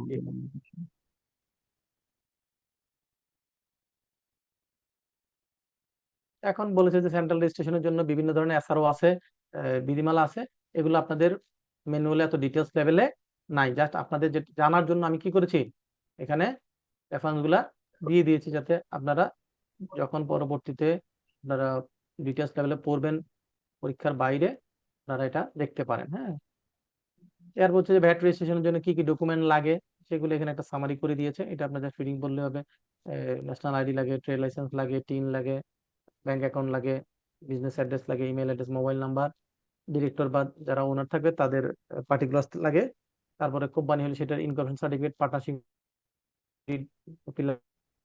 আর হচ্ছে এক্সপোর্ট করলে তাদের ক্ষেত্রে আইআরসি আর ইআরসি সার্টিফিকেট লাগে, আইআরসি। তারপরে যদি ম্যানুফ্যাকচারিং হয় সেক্ষেত্রে তার বিজনেস লেআউট এবং মেশিনারির লিস্ট লাগে। এগুলো হচ্ছে ইন জেনারেল। ঠিক আছে, এখন আমরা দেখবো যে ভ্যাট আইনে রেজিস্ট্রেশন সম্পর্কে ডিটেলস লেভেলে কি বলেছে। আমরা এতক্ষণ যেটা দেখলাম এটা একটা সামারি দেখলাম। এটা কি দেখলাম? একটা সামারি দেখলাম। এটা এখন যেটা আসছে সেটা হচ্ছে ভ্যাট আইনে সরাসরি কি বলেছে। এই যে দেখেন এখানে বলেছে turn over exceed the registration threshold. কি বলেছে? Turn over exceed the Registration. Threshold, limit, threshold মানে লিমিট। হ্যাঁ, তাহলে টার্ন ওভার এর লিমিটটা কি? ওই যে 50 লাখ 3 কোটি, এটা হচ্ছে লিমিট। এটা কি লিমিট? Limit, sir. ওই 50 লাখ বা 1 কোটি টার্ন ওভার কি হবে, সরি 3 কোটি টার্ন ওভার, এটা হচ্ছে এই যে 12 মাসে কতদিন, কত সময়ে? 12 months. 12 মাস। 12 মাস সময়ে দুই রকম, একটা হচ্ছে পিছনের 12 মাস, বিগত 12 মাস সে আপনার সেল টার্নওভার যদি ওই লিমিট ক্রস করে, অথবা ফোরকাস্টিং এস্টিমেটেড ফিউচার, আপনি ফোরকাস্ট করছেন যে আগামী 12 মাসে আপনার সেলসটা 3 কোটি ক্রস করবে, তাহলে আপনার ভ্যাট রেজিস্ট্রেশনে যাবেন। ঠিক আছে, কথা বুঝতে পারছি স্যার? এটা পিছনের 12 মাস হতে পারে, ফোরকাস্টিং 12 মাস হতে পারে। ক্লিয়ার? Yes, sir. ওকে, এই থ্রেশহোল্ডটা কি? থ্রেশহোল্ডটা আমরা দেখেছি 50 লাখ আর 3 কোটি টাকা, এটা হচ্ছে থ্রেশহোল্ড। আমরা এই যে কোশ্চেন করার সময় দেখেছিলাম না যে স্যার যদি কোনো গুডস বা সার্ভিস সাপ্লিমেন্টারি ডিউটি হয় তাহলে তার ক্ষেত্রে ভ্যাট রেজিস্ট্রেশন লাগবে। এই যে দেখেন ভ্যাটে কোন কোন ক্ষেত্রে ম্যান্ডেটরিলি কি করতে হবে, ভ্যাট রেজিস্ট্রেশন নিতে হবে। টার্নওভার যত টাকাই হোক না কেন, 1 টাকা হইলেও ভ্যাট রেজিস্ট্রেশন নিতে হবে। এটা কাদের ক্ষেত্রে? এগুলোর ক্ষেত্রে। কাদের ক্ষেত্রে স্যার? এই 5টার ক্ষেত্রে। কারা কারা? যদি কোনো গুডস বা সার্ভিসের উপর কি থাকে, সাপ্লিমেন্টারি ডিউটি। Supplementary duty. তাহলে সেই গুডস বা সার্ভিসের যদি আপনি সাপ্লায়ার হন, ম্যানুফ্যাকচারার হন, ইম্পোর্টার হন, যাই হন না কেন, তাহলে আপনাকে কি করতে হবে? ভ্যাটের VAT রেজিস্ট্রেশন registration নিতে হবে। আপনি যদি কোনো টেন্ডারে পার্টিসিপেট করেন, ওয়ার্ক অর্ডারের এগেইনস্টে বা এগ্রিমেন্টের এগেইনস্টে কাজ করেন, তাহলে কি করতে হবে? ভ্যাট রেজিস্ট্রেশন নিতে হবে। আপনি যদি ইম্পোর্ট বা এক্সপোর্টের বিজনেস করেন তাহলে কি করতে হবে? ভ্যাট ভ্যাট রেজিস্ট্রেশন নিতে হবে। আপনি যদি ফরেন কোনো প্রতিষ্ঠানের ব্রাঞ্চ, লিয়াজো অফিস বা প্রজেক্ট অফিস হিসেবে কাজ করেন তাহলে ভ্যাট রেজিস্ট্রেশন নিতে হবে। আপনি যদি ভ্যাট এজেন্ট হিসেবে কাজ করেন তাহলে আপনার ভ্যাট রেজিস্ট্রেশন নেওয়া লাগবে। এই এই 5টা আমরা বলছি। এর বাইরে হচ্ছে যে টাইম টু টাইম এনবিআর থেকে যদি আপনাকে বলে যে এরকম কোনো স্পেসিফিক সাপ্লাই অথবা কোনো স্পেসিফিক এরিয়াতে বিজনেস করলে আপনাকে কি করতে হবে, অবশ্যই ভ্যাটের রেজিস্ট্রেশন নিতে হবে, এরকম যদি তারা ফিক্স করে দেয় তাহলে সেটা ফলো করতে হবে। তাহলে এই 6 ক্ষেত্রে হচ্ছে ম্যান্ডেটরি কি করতে হবে, ভ্যাটের রেজিস্ট্রেশন VAT নেওয়া registration লাগবে। লাগবে। পরীক্ষা আসতে পারে যে নিচে কোন কোন ক্ষেত্রে ম্যান্ডেটরি ভ্যাট রেজিস্ট্রেশন নেওয়া লাগবে না, তাহলে এখান থেকে 4টা দিল আর একটা বাইরে থেকে দিল, আনসার করা যাবে না স্যার? Yes, জি sir. স্যার। Inshallah. স্যার এই নাম্বারটা appointed as a bad agent বলতে ভ্যাট এজেন্ট বলতে বোঝায় বাংলাদেশে যারা ভ্যাটের কনসালটেন্সি করেন, কি করেন, ভ্যাটের Consultancy. কনসালটেন্সি করেন, তাদেরকে national board of revenue NBR 2টা ক্যাটাগরিতে ভাগ করেছে। কয়টা ক্যাটাগরিতে? দুইটা 2টা। এক ধরনের ক্যাটাগরিকে বলছে ভ্যাট এজেন্ট, আরেক ধরনের ক্যাটাগরি বলছে ভ্যাট কনসালটেন্ট। কি বলছে? Head VAT consultant. agent, bot consultant. VAT consultant. Just আপনারা একটু বুঝে রাখেন যে ভ্যাট এজেন্ট আর ভ্যাট কনসালটেন্টের মধ্যে পার্থক্যটা কি। ভ্যাট কনসালটেন্ট হচ্ছে যারা বাংলাদেশের রেসিডেন্ট কোম্পানি, যারা কি resident Resident company. Company. Company, তাদের কনসালটেন্সি করতে পারবে। কাদের কনসালটেন্সি করতে পারবে? Resident Resident company. Resident Resident company. company. আর ভ্যাট এজেন্ট হলো কেউ যদি নন রেসিডেন্ট কোনো কোম্পানিকে কনসালটেন্সি দিতে চায় তাহলে তাকে অবশ্যই কি লাগবে? ভ্যাট এজেন্ট লাইসেন্স থাকা লাগবে। তো এই নন রেসিডেন্ট কোম্পানি দুই একটা এক্সাম্পল দিলে তাহলে আপনারা খুব সহজে বুঝে যাবেন। মানে যেই প্রতিষ্ঠানটার বাংলাদেশে কোনো অফিস নাই, কোনো লোক বল নাই, কোনো কিছু নাই, হ্যাঁ, সেট আপ নাই, কিন্তু বিজনেস করে, এরকম একটা এক্সাম্পল দেন তো, যে বাংলাদেশে কোনো অফিস নাই, কিছু নাই, কিন্তু বাংলাদেশে ব্যবসা করে, যেটা আপনারা প্রত্যেকদিন সকালবেলা আলিবাবা। রাত ঘুমানোর ফেসবুক। সময়, হ্যাঁ, ঘুমানোর সময় ব্যবহার করেন, হ্যাঁ, Facebook. Facebook, Google, Yahoo, Google, LinkedIn আছে না, this YouTube. এইগুলা যাদের বাংলাদেশে অফিস নাই বা লোক বল নাই, তারা হচ্ছে রেসিডেন্ট ও নন রেসিডেন্ট কোম্পানি। তাদের কনসালটেন্সি করতে গেলে, যেমন বাংলাদেশে তারা ব্যবসা করতে গেলে, যারা নন রেসিডেন্ট প্রতিষ্ঠান তারা বাংলাদেশে ব্যবসা করতে গেলে অবশ্যই তারা বাংলাদেশে একজন ভ্যাট এজেন্ট নিয়োগ দিতে হবে, নাহলে তারা বাংলাদেশে ব্যবসা করতে পারবে না। পারবে না। Yes, sir. তো এই এজেন্ট লাইসেন্স এনবিআর দেয়, তো সেটা 2019 সালে দিয়েছিল নতুন আইন হওয়ার পরে। এরপরে আর দেয় নাই। তখন 21 জনকে লাইসেন্স দিছিল, 21 জন আছে বাংলাদেশে এখন ভ্যাট এজেন্ট। কতজন আছে? 21 জন। 21 জন, তার মধ্যে আমিও একজন।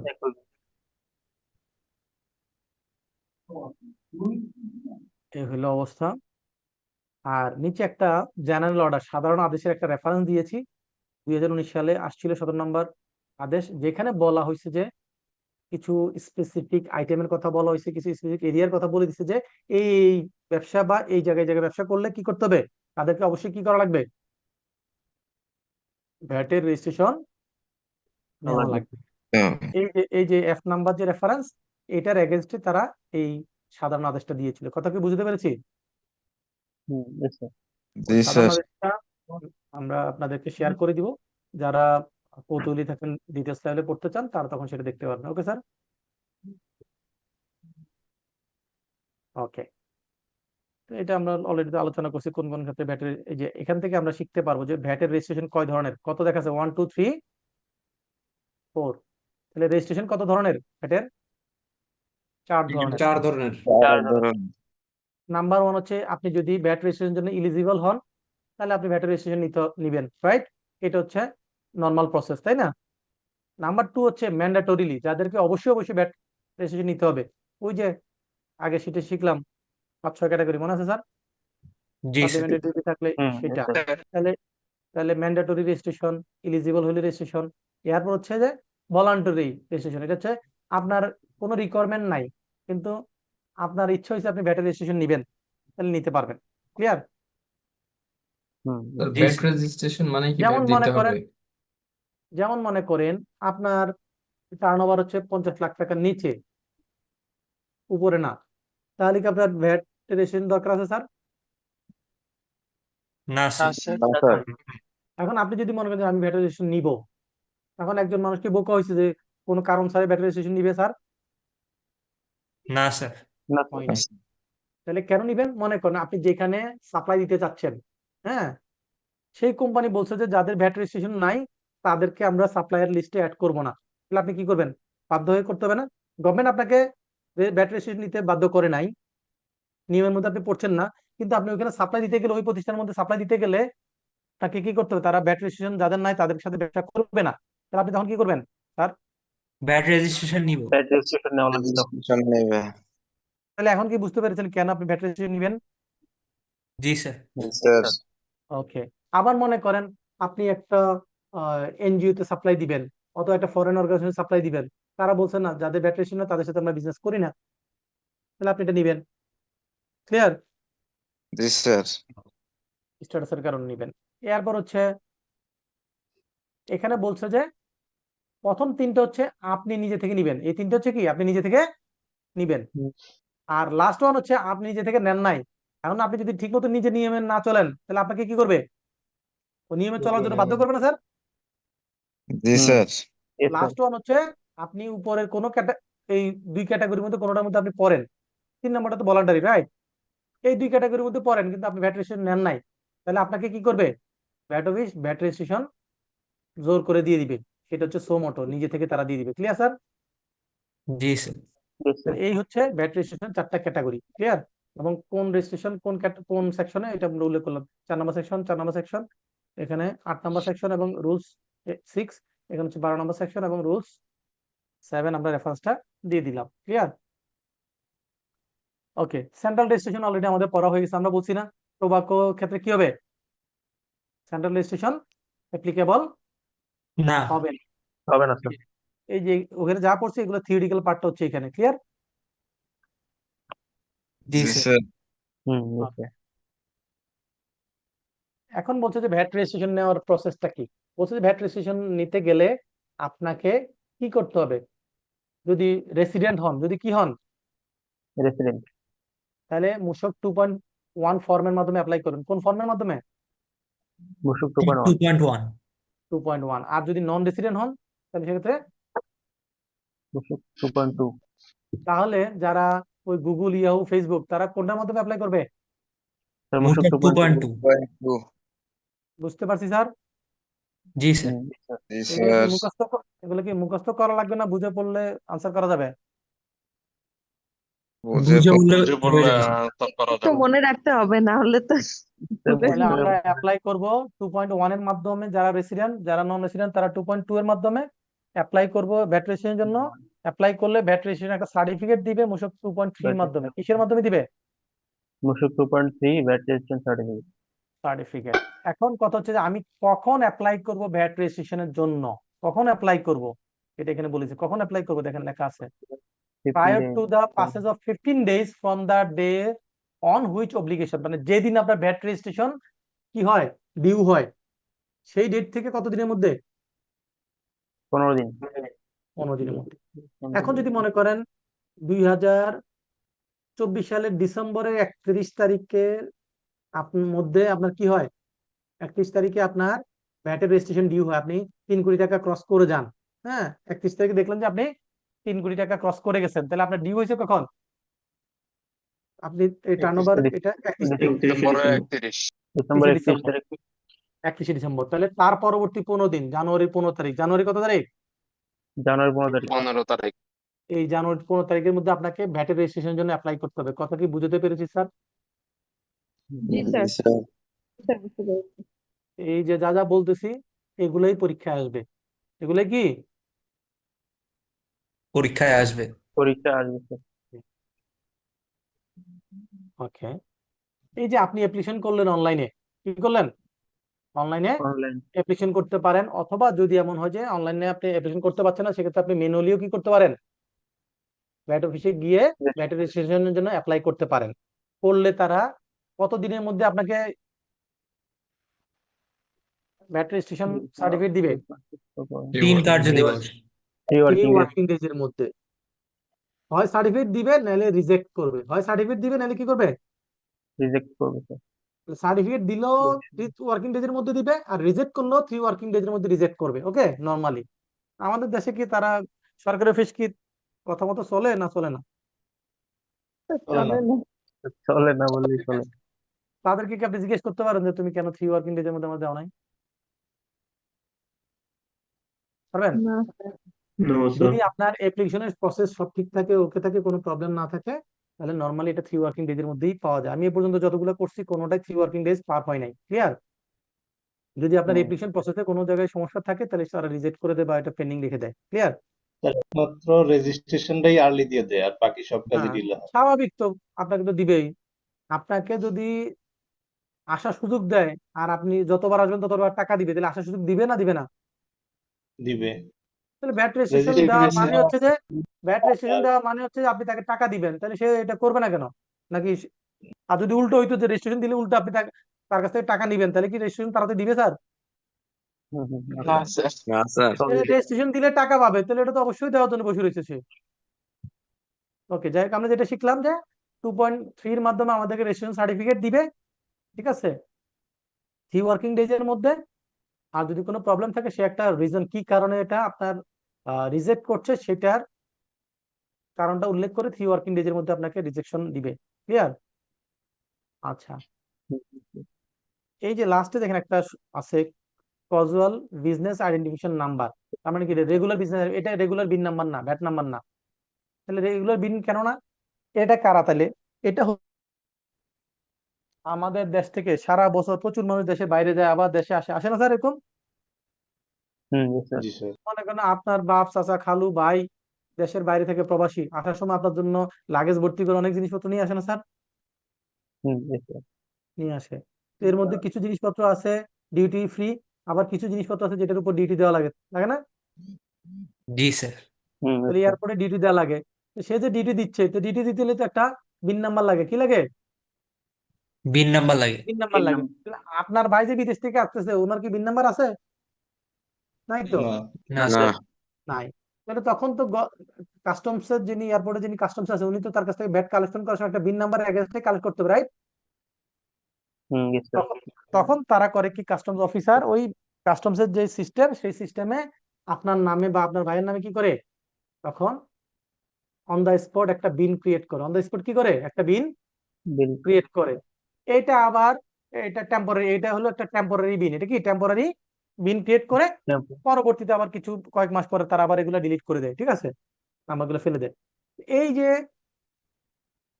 যেগুলো টেম্পোরারি বিন ক্রিয়েট করা হয় সেগুলোকে বলছে কজুয়াল বিন। কথা বুঝতে পারছি স্যার? জি স্যার। Yes sir. আচ্ছা, এখন হচ্ছে আপনার আমার জন্য পরীক্ষার কোশ্চেন। আপনার আমার জন্য কি পরীক্ষার পরীক্ষার কোশ্চেন। আপনার আমার জন্য পরীক্ষার কোশ্চেন। কোশ্চেনটা পড়ি সবাই।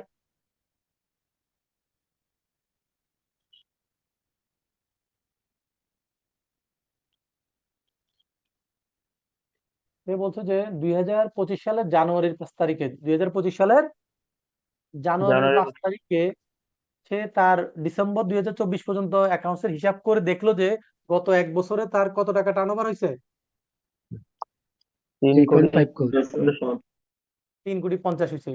তাহলে 3,50,00,000 কি তার ওই আমাদের 3 কোটির চেয়ে বড় না ছোট স্যার? স্যার বড় স্যার। তাহলে এটা কখন হয়েছে? ডিসেম্বর পর্যন্ত। কত পর্যন্ত? December 24. সে হিসাবটা করছে জানুয়ারিতে গিয়ে, বুঝতে পারছে, কিন্তু হিসাবটা কোন সময়ের? ডিসেম্বরের। তাহলে ডিসেম্বর পর্যন্ত তার টার্নওভার হচ্ছে 3,50,00,000। অন্য কোনো ইনফরমেশন আর যদি না থাকে তাহলে এটা কি আমাদের তার যে থ্রেশহোল্ড 3 কোটি টাকার উপরে গেছে কিনা স্যার? VAT registration দরকার। গেছে। তাহলে তার ভ্যাট রেজিস্ট্রেশন লাগবে, রাইট? তার ভ্যাট রেজিস্ট্রেশন লাগবে। সেকেন্ড কোশ্চেন, যদি লাগে তাহলে কত তারিখের মধ্যে বা কবে তাকে অ্যাপ্লাই করতে হবে ভ্যাট রেজিস্ট্রেশনের জন্য? জানুয়ারি 20 এর মধ্যে। জানুয়ারি 15। জানুয়ারি 20 এর 15। মধ্যে। জানুয়ারি 15 মধ্যে। 20 কেন বোকা? ও সরি সে স্যার, পাঁচ- রাইট স্যার। ডিসেম্বর সে 24 তো- লেখা আছে, সরি তার স্যার। হিসাব তো হচ্ছে ডিসেম্বরের 24 পর্যন্ত। ডিসেম্বরের ক্লোজ। হ্যাঁ, জি তার স্যার। ক্লোজিং ডেট হচ্ছে ডিসেম্বরের 24। তো ডিসেম্বরের পরে 15 দিন হিসাব করলে জানুয়ারির 15 তারিখের মধ্যে তাকে কি করতে হবে? VAT VAT registration registration apply করতে application অ্যাপ্লাই করা লাগবে। হবে। আচ্ছা, এখন যদি আমি মনে করি এখানে একটা টুইস্ট দিয়ে দিই, আমি বললাম যে তার যে টার্নওভার এখানে 3,50,00,000, তার মধ্যে 80 লাখ টাকা আছে যেটা ক্যাপিটাল মেশিনারি বিক্রি করে পাইছে। তাহলে এখন কি হবে? মাইনাস করতে হবে স্যার 80 লাখ। তাহলে অ্যাড 3,50,00,000 রেজিস্ট্রেশন করা লাগবে না স্যার, মাইনাস করলে আসবে না। তাহলে 3,50,00,000 থেকে আমরা 80 লাখ মাইনাস করব, করলে 2,70,00,000 হবে। কত হবে? 2,70,000। তাহলে সেই ক্ষেত্রে তার এটা সে ব্যাট রেজিস্ট্রেশনে পড়তেছে না, কিন্তু আনসার তো পুরোটা আপনার হয় নাই স্যার। ব্যাট রেজিস্ট্রেশনে ভালো কথা, টার্নওভার তো লাগবে টার্নওভার নাকি? ট্যাক্স এনলিস্টমেন্ট এটাতে পড়বে। কথা কি বুঝাতে পেরেছি স্যার? yes স্যার, তাহলে ওটা কি? তাহলে এই থিওরিটিক্যালি মুখস্থ পড়া আর এই যে ম্যাথের মতো করে পড়ার মধ্যে পার্থক্য আছে কিনা? অবশ্যই। জি স্যার। তাহলে আমরা বুঝতে পারলাম। তাহলে অ্যাপ্লিকেশন কখন করতে হবে? 15 জানুয়ারির মধ্যে অ্যাপ্লিকেশন করতে হবে, ঠিক আছে। আর আমাদের অব্লিগেশনটা ক্রিয়েট হয়েছে কখন? 31শে ডিসেম্বরে। কবে কবে হয়েছে? 31শে ডিসেম্বরে হয়েছে আমাদের অব্লিগেশনটা ক্রিয়েট হয়েছে। যে ডেটে অব্লিগেশন ক্রিয়েট হবে সেই ডেট থেকে পরবর্তী 15 দিনের মধ্যে কি করতে হবে? অ্যাপ্লাই করতে হবে। তাহলে তার এখানে ব্যাট রেজিস্ট্রেশনের আওতায় পড়তেছে। কথা কি বুঝতে পেরেছি সবাই স্যার? জি স্যার। পরীক্ষায় আসলে এরকম সিনারি দিয়ে কোশ্চেন আনসার করতে পারবো না পারবো না? অবশ্যই স্যার। পারবো স্যার ইনশাল্লাহ। আচ্ছা, এখন আরেকটা কোশ্চেন করতে হবে। এখন কি করতে হবে? আরেকটা কোশ্চেন করতে হবে। এখানে সেম জিনিস, শুধুমাত্র এখানে টার্নওভার কত 4.5 কোটি টাকা আছে, আর বলছে যে 1,30,00,000 হচ্ছে কি মেশিনারি আছে, আর 50 লাখ টাকা আছে কি এক্সামটেড সেলস।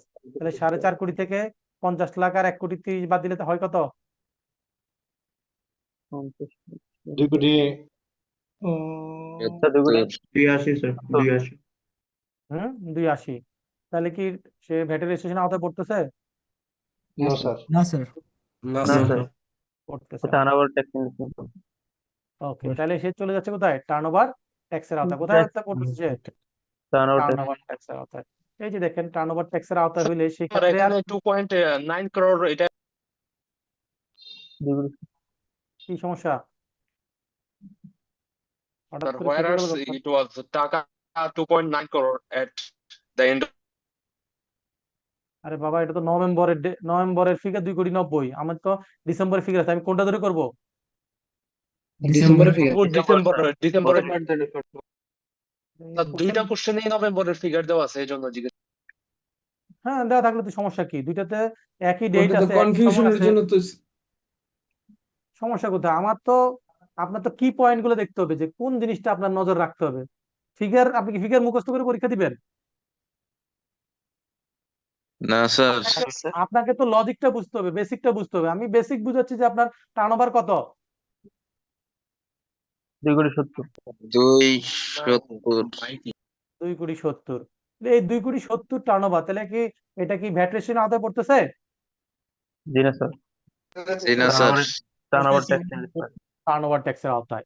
তো টার্নওভার ট্যাক্স তো আমি পড়াইছি, ভালো কথা, কিন্তু কত দিনের মধ্যে অ্যাপ্লাই করতে হবে সেটা তো পড়াই নাই, তাই? No sir. সেটার ক্ষেত্রে বলা আছে যে যখন কোয়ার্টার শেষ হবে, টার্নওভারের ক্ষেত্রে হচ্ছে পিরিয়ড, মান্থ না কোয়ার্টার। টার্নওভারের ক্ষেত্রে কি quarter. Quarter. March, June, September, December, এরকম 4টা কোয়ার্টার। ওকে, তাহলে ডিসেম্বর একটা কোয়ার্টার শেষ হলো। এটার ক্ষেত্রে হলো কোয়ার্টার শেষ হওয়ার 30 30 দিনের মধ্যে। কোয়ার্টার শেষ হওয়ার কত দিনের মধ্যে? 30 দিন। 30 দিন স্যার। 30 দিন স্যার। তাহলে ডিসেম্বরে যদি কোয়ার্টার শেষ হয়, তাহলে সেখান থেকে 30 দিন হলে কি জানুয়ারির 30 তারিখ। 30 তারিখ। তাহলে টার্নওভারের ক্ষেত্রে হচ্ছে কোয়ার্টার শেষ হওয়ার 30 দিন। 30 দিনের। আচ্ছা, 30 দিনের মধ্যে। এখন মনে করেন আমি এখন আপনার কথা আমি এখানে চেঞ্জ করে দিব। এখন আমার মন চাইছে আমি কথা কি করব, চেঞ্জ করে দিব। চেঞ্জ করে দিবেন। আমার আমার ভালো লাগছে, তাই না? আমার ভালো লাগছে, আমি এটা চেঞ্জ। আরে কি হলো?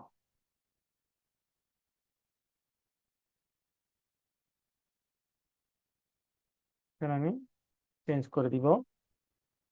এখানে এসে সে ডিসেম্বরে কি হলো, এখানে সে ডিসেম্বরে, এবার হলো যে সে ডিসেম্বরে বুঝতে পারছে। কবে বুঝতে পারছে? ডিসেম্বর। ডিসেম্বরে 5 তারিখে বুঝতে পারছে যে ডিসেম্বর। এটা 24-এর জায়গায় এটা কি হবে, ডিসেম্বর যেটা আছে এটা উপরটাও 24 হবে। কি হবে? উপরটাও 24 হবে। তাহলে সে বুঝতে পারছে যে এটা নভেম্বর পর্যন্ত তার 4.5 কোটি টাকা, আর অক্টোবর পর্যন্ত ছিল কি, অক্টোবর 290। অক্টোবর পর্যন্ত এটা ছিল। আর এখানে এটা আমরা জানুয়ারি না লিখে এখানে কি হবে তখন, এটা যেহেতু 1 বছর হইতে হবে, তাই না? তাহলে এটা হলো ডিসেম্বর, ডিসেম্বর 2023 না, ডিসেম্বর 2023 থেকে নভেম্বর নভেম্বর 24। 24 পর্যন্ত 1 বছর হয়, তাই না? এই 1 বছরে এটা হলো, এটা ডাইরেকশন দিলাম। এখন কথা হচ্ছে যে কেন দিলাম, এটা একটু জটিল করলাম ইচ্ছা করে, কারণ আমরা বলছি যে কোয়ার্টার শেষ হলে, কি শেষ হলে? কোয়ার্টার। কোয়ার্টার শেষ হলে, কোয়ার্টার শেষ হলে। এখন দেখেন তো, তাহলে তার যে নভেম্বরে ওই লিমিটের মধ্যে চলে আসছে, নভেম্বরে কি টার্নওভারের আওতায় পড়ছে? কোথায় পড়ছে? নভেম্বরে। নভেম্বরে পড়ছে। তাহলে এখন দেখেন, তার নভেম্বরে পড়লো, তাহলে আমরা বলছি যে কোয়ার্টার শেষ হওয়ার পরে হবে। তাহলে নভেম্বরে হইলে, নভেম্বর কি কোয়ার্টার শেষ হচ্ছে না ডিসেম্বরে কোয়ার্টার শেষ হচ্ছে? স্যার ডিসেম্বরে ডিসেম্বরে শেষ হবে। ডিসেম্বরে। এখন যদি আপনার লজিক ঠিক, কেউ যদি বেসিক ঠিক না থাকে, সে কি করবে, ওই নভেম্বরের 30 তারিখের পরে আরো 30 দিন যোগ করে ডিসেম্বরের 30 তারিখ আনসার বলবে। কিন্তু এখানে আমার কোয়ার্টার শেষ হওয়া পর্যন্ত অপেক্ষা করা লাগবে। কোয়ার্টার শেষ হবে কবে? ডিসেম্বরে। ডিসেম্বরের জানুয়ারিতে। 30-এ কোয়ার্টার শেষ হবে ডিসেম্বরে। January to December, January to March, April to June, এইভাবে হচ্ছে কোয়ার্টার। ঠিক আছে, তাহলে অক্টোবর টু ডিসেম্বর হচ্ছে একটা কোয়ার্টার। ডিসেম্বরে কোয়ার্টার শেষ হবে। আমি নভেম্বরে লিমিট ক্রস করছি, কিন্তু কোয়ার্টার শেষ হবে আমার কবে? ডিসেম্বরে। এই কোয়ার্টারের যেদিন শেষ হবে তার থেকে 30 দিনের মধ্যে, তাহলে কোয়ার্টার শেষ হলে ডিসেম্বরে, তাহলে আনসার কি হবে? জানুয়ারি 30 দিনের মধ্যে। জানুয়ারি।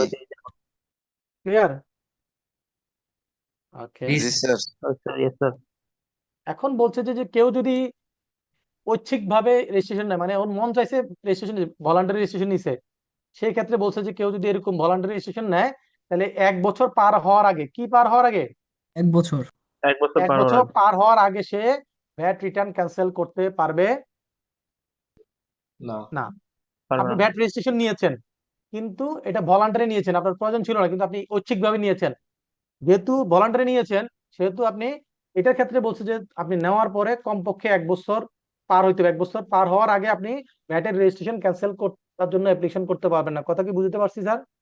জি স্যার। জি স্যার। এটা পরীক্ষা আসবে। ক্লিয়ার? জি স্যার। ওকে। এখন বলছে যে পরীক্ষা আসবে যে কখন তার ট্যাক্সটা, ভ্যাটটা পেমেন্ট করার জন্য কি হবে, লায়াবিলিটি আসবে। আপনি ভ্যাটের রেজিস্ট্রেশন নিছেন, মনে করেন আমরা ভ্যাটের রেজিস্ট্রেশন নিলাম জানুয়ারি 15 তারিখের মধ্যে অ্যাপ্লাই করছি। সো ধরলাম যে আমি জানুয়ারি 10 তারিখে অ্যাপ্লাই করছি। কবে অ্যাপ্লাই করছি? 10 তারিখ। 10 তারিখে। তাহলে আমাদের ট্যাক্স পিরিয়ড কি? জানুয়ারি। ট্যাক্স পিরিয়ড কি? জানুয়ারি। যেই ট্যাক্স পিরিয়ডে আপনি অ্যাপ্লাই করছেন, সেই ট্যাক্স পিরিয়ড রেজিস্ট্রেশন নিয়েছেন, সেই ট্যাক্স পিরিয়ড শেষ হওয়ার পরে গিয়ে পরবর্তী দিন হচ্ছে আপনার কি হবে, ভ্যাট পেমেন্ট করার জন্য ডেট হবে। যেমন আপনি জানুয়ারিতে রেজিস্ট্রেশন নিয়েছেন, 10 তারিখে রেজিস্ট্রেশন নিয়েছেন, তাহলে কি হবে, জানুয়ারি মাস পার হওয়ার পরে ফেব্রুয়ারির 1 তারিখ থেকে আপনার ভ্যাট পেমেন্ট করা শুরু হবে। তাহলে জানুয়ারিতে যা ভ্যাটের লাইবিলিটি আসবে, এটা কবে পেমেন্ট করব? মাস শেষ হওয়ার পরে পেমেন্ট করব। কথা কি বুঝতে পারছি স্যার? স্যার। জি স্যার। এটা পরীক্ষা আসবে। Tax from the first day of the next tax period কি? Following the date of his registration.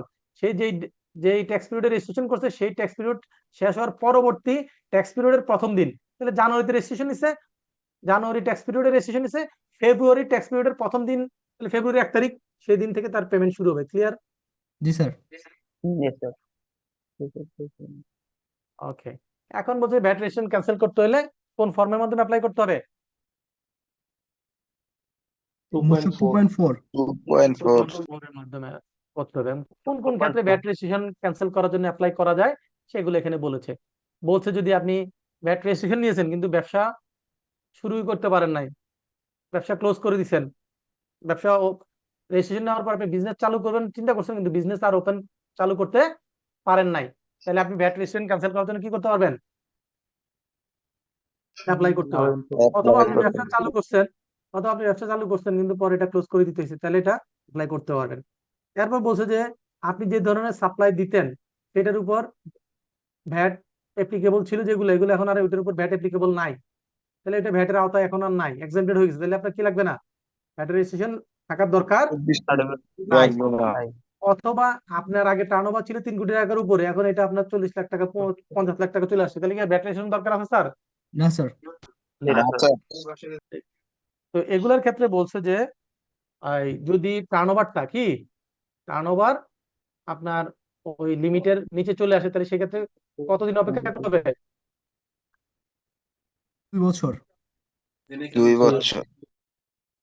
2 consecutive years যদি আপনার কি হয়, এটা টার্নওভারটা ওই লিমিটের নিচে থাকে, তাহলে সেই ক্ষেত্রে আপনি ভ্যাট রেজিস্ট্রেশন ক্যান্সেল করার জন্য কি করতে পারবেন?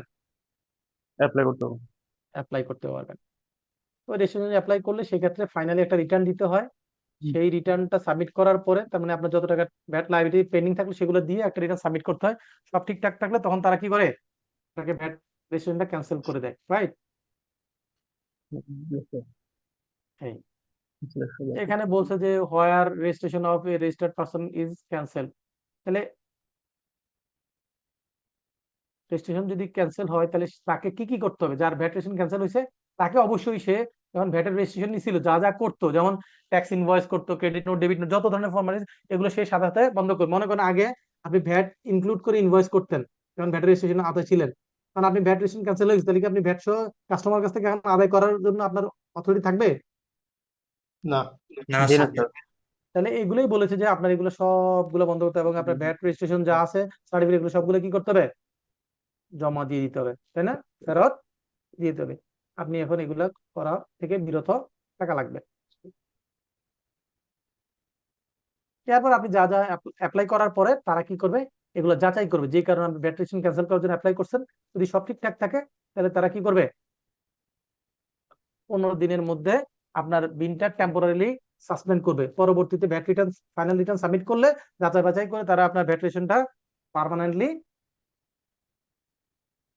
ক্যান্সেল করে দিবে। ক্লিয়ার? স্যার ঠিক, কেউ কিছু বলতেছেন? স্যার কোয়ার্টার নিয়ে একটু কোশ্চেন ছিল একটা। এই যে দেখেন কোয়ার্টারে আসছি, ওয়েট করেন,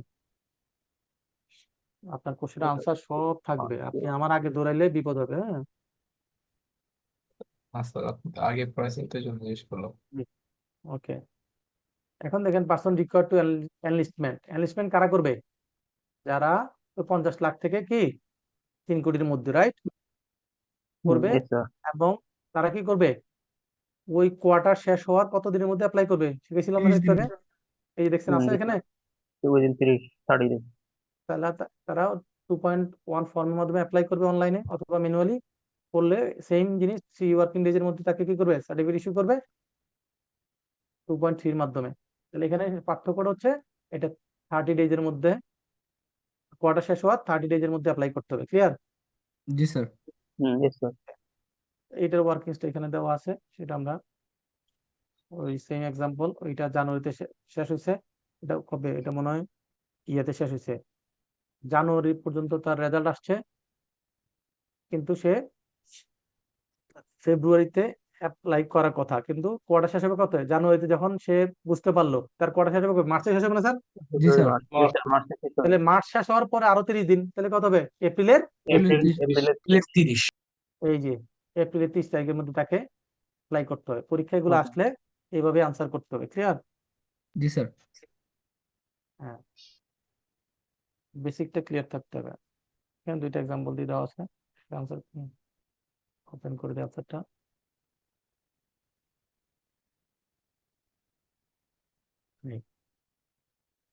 এটা ছিল আমাদের ভ্যাট রেজিস্ট্রেশনের পার্ট। আমরা এখন একটা ব্রেকে যাব, দেন আসার পরে আমরা কি করব? আসার পরে আমরা কিভাবে কাস্টমস ডিউটি ক্যালকুলেশন করতে হয় সেটা আমরা শিখবো। কি শিখবো? Custom calculation. আমরা তাহলে 10 মিনিটস একটা ব্রেক নিব, তারপর ইনশাল্লাহ জয়েন করবো। 1:40 আমরা জয়েন করবো, ঠিক আছে স্যার? Okay sir. Okay, ওকে sir. স্যার।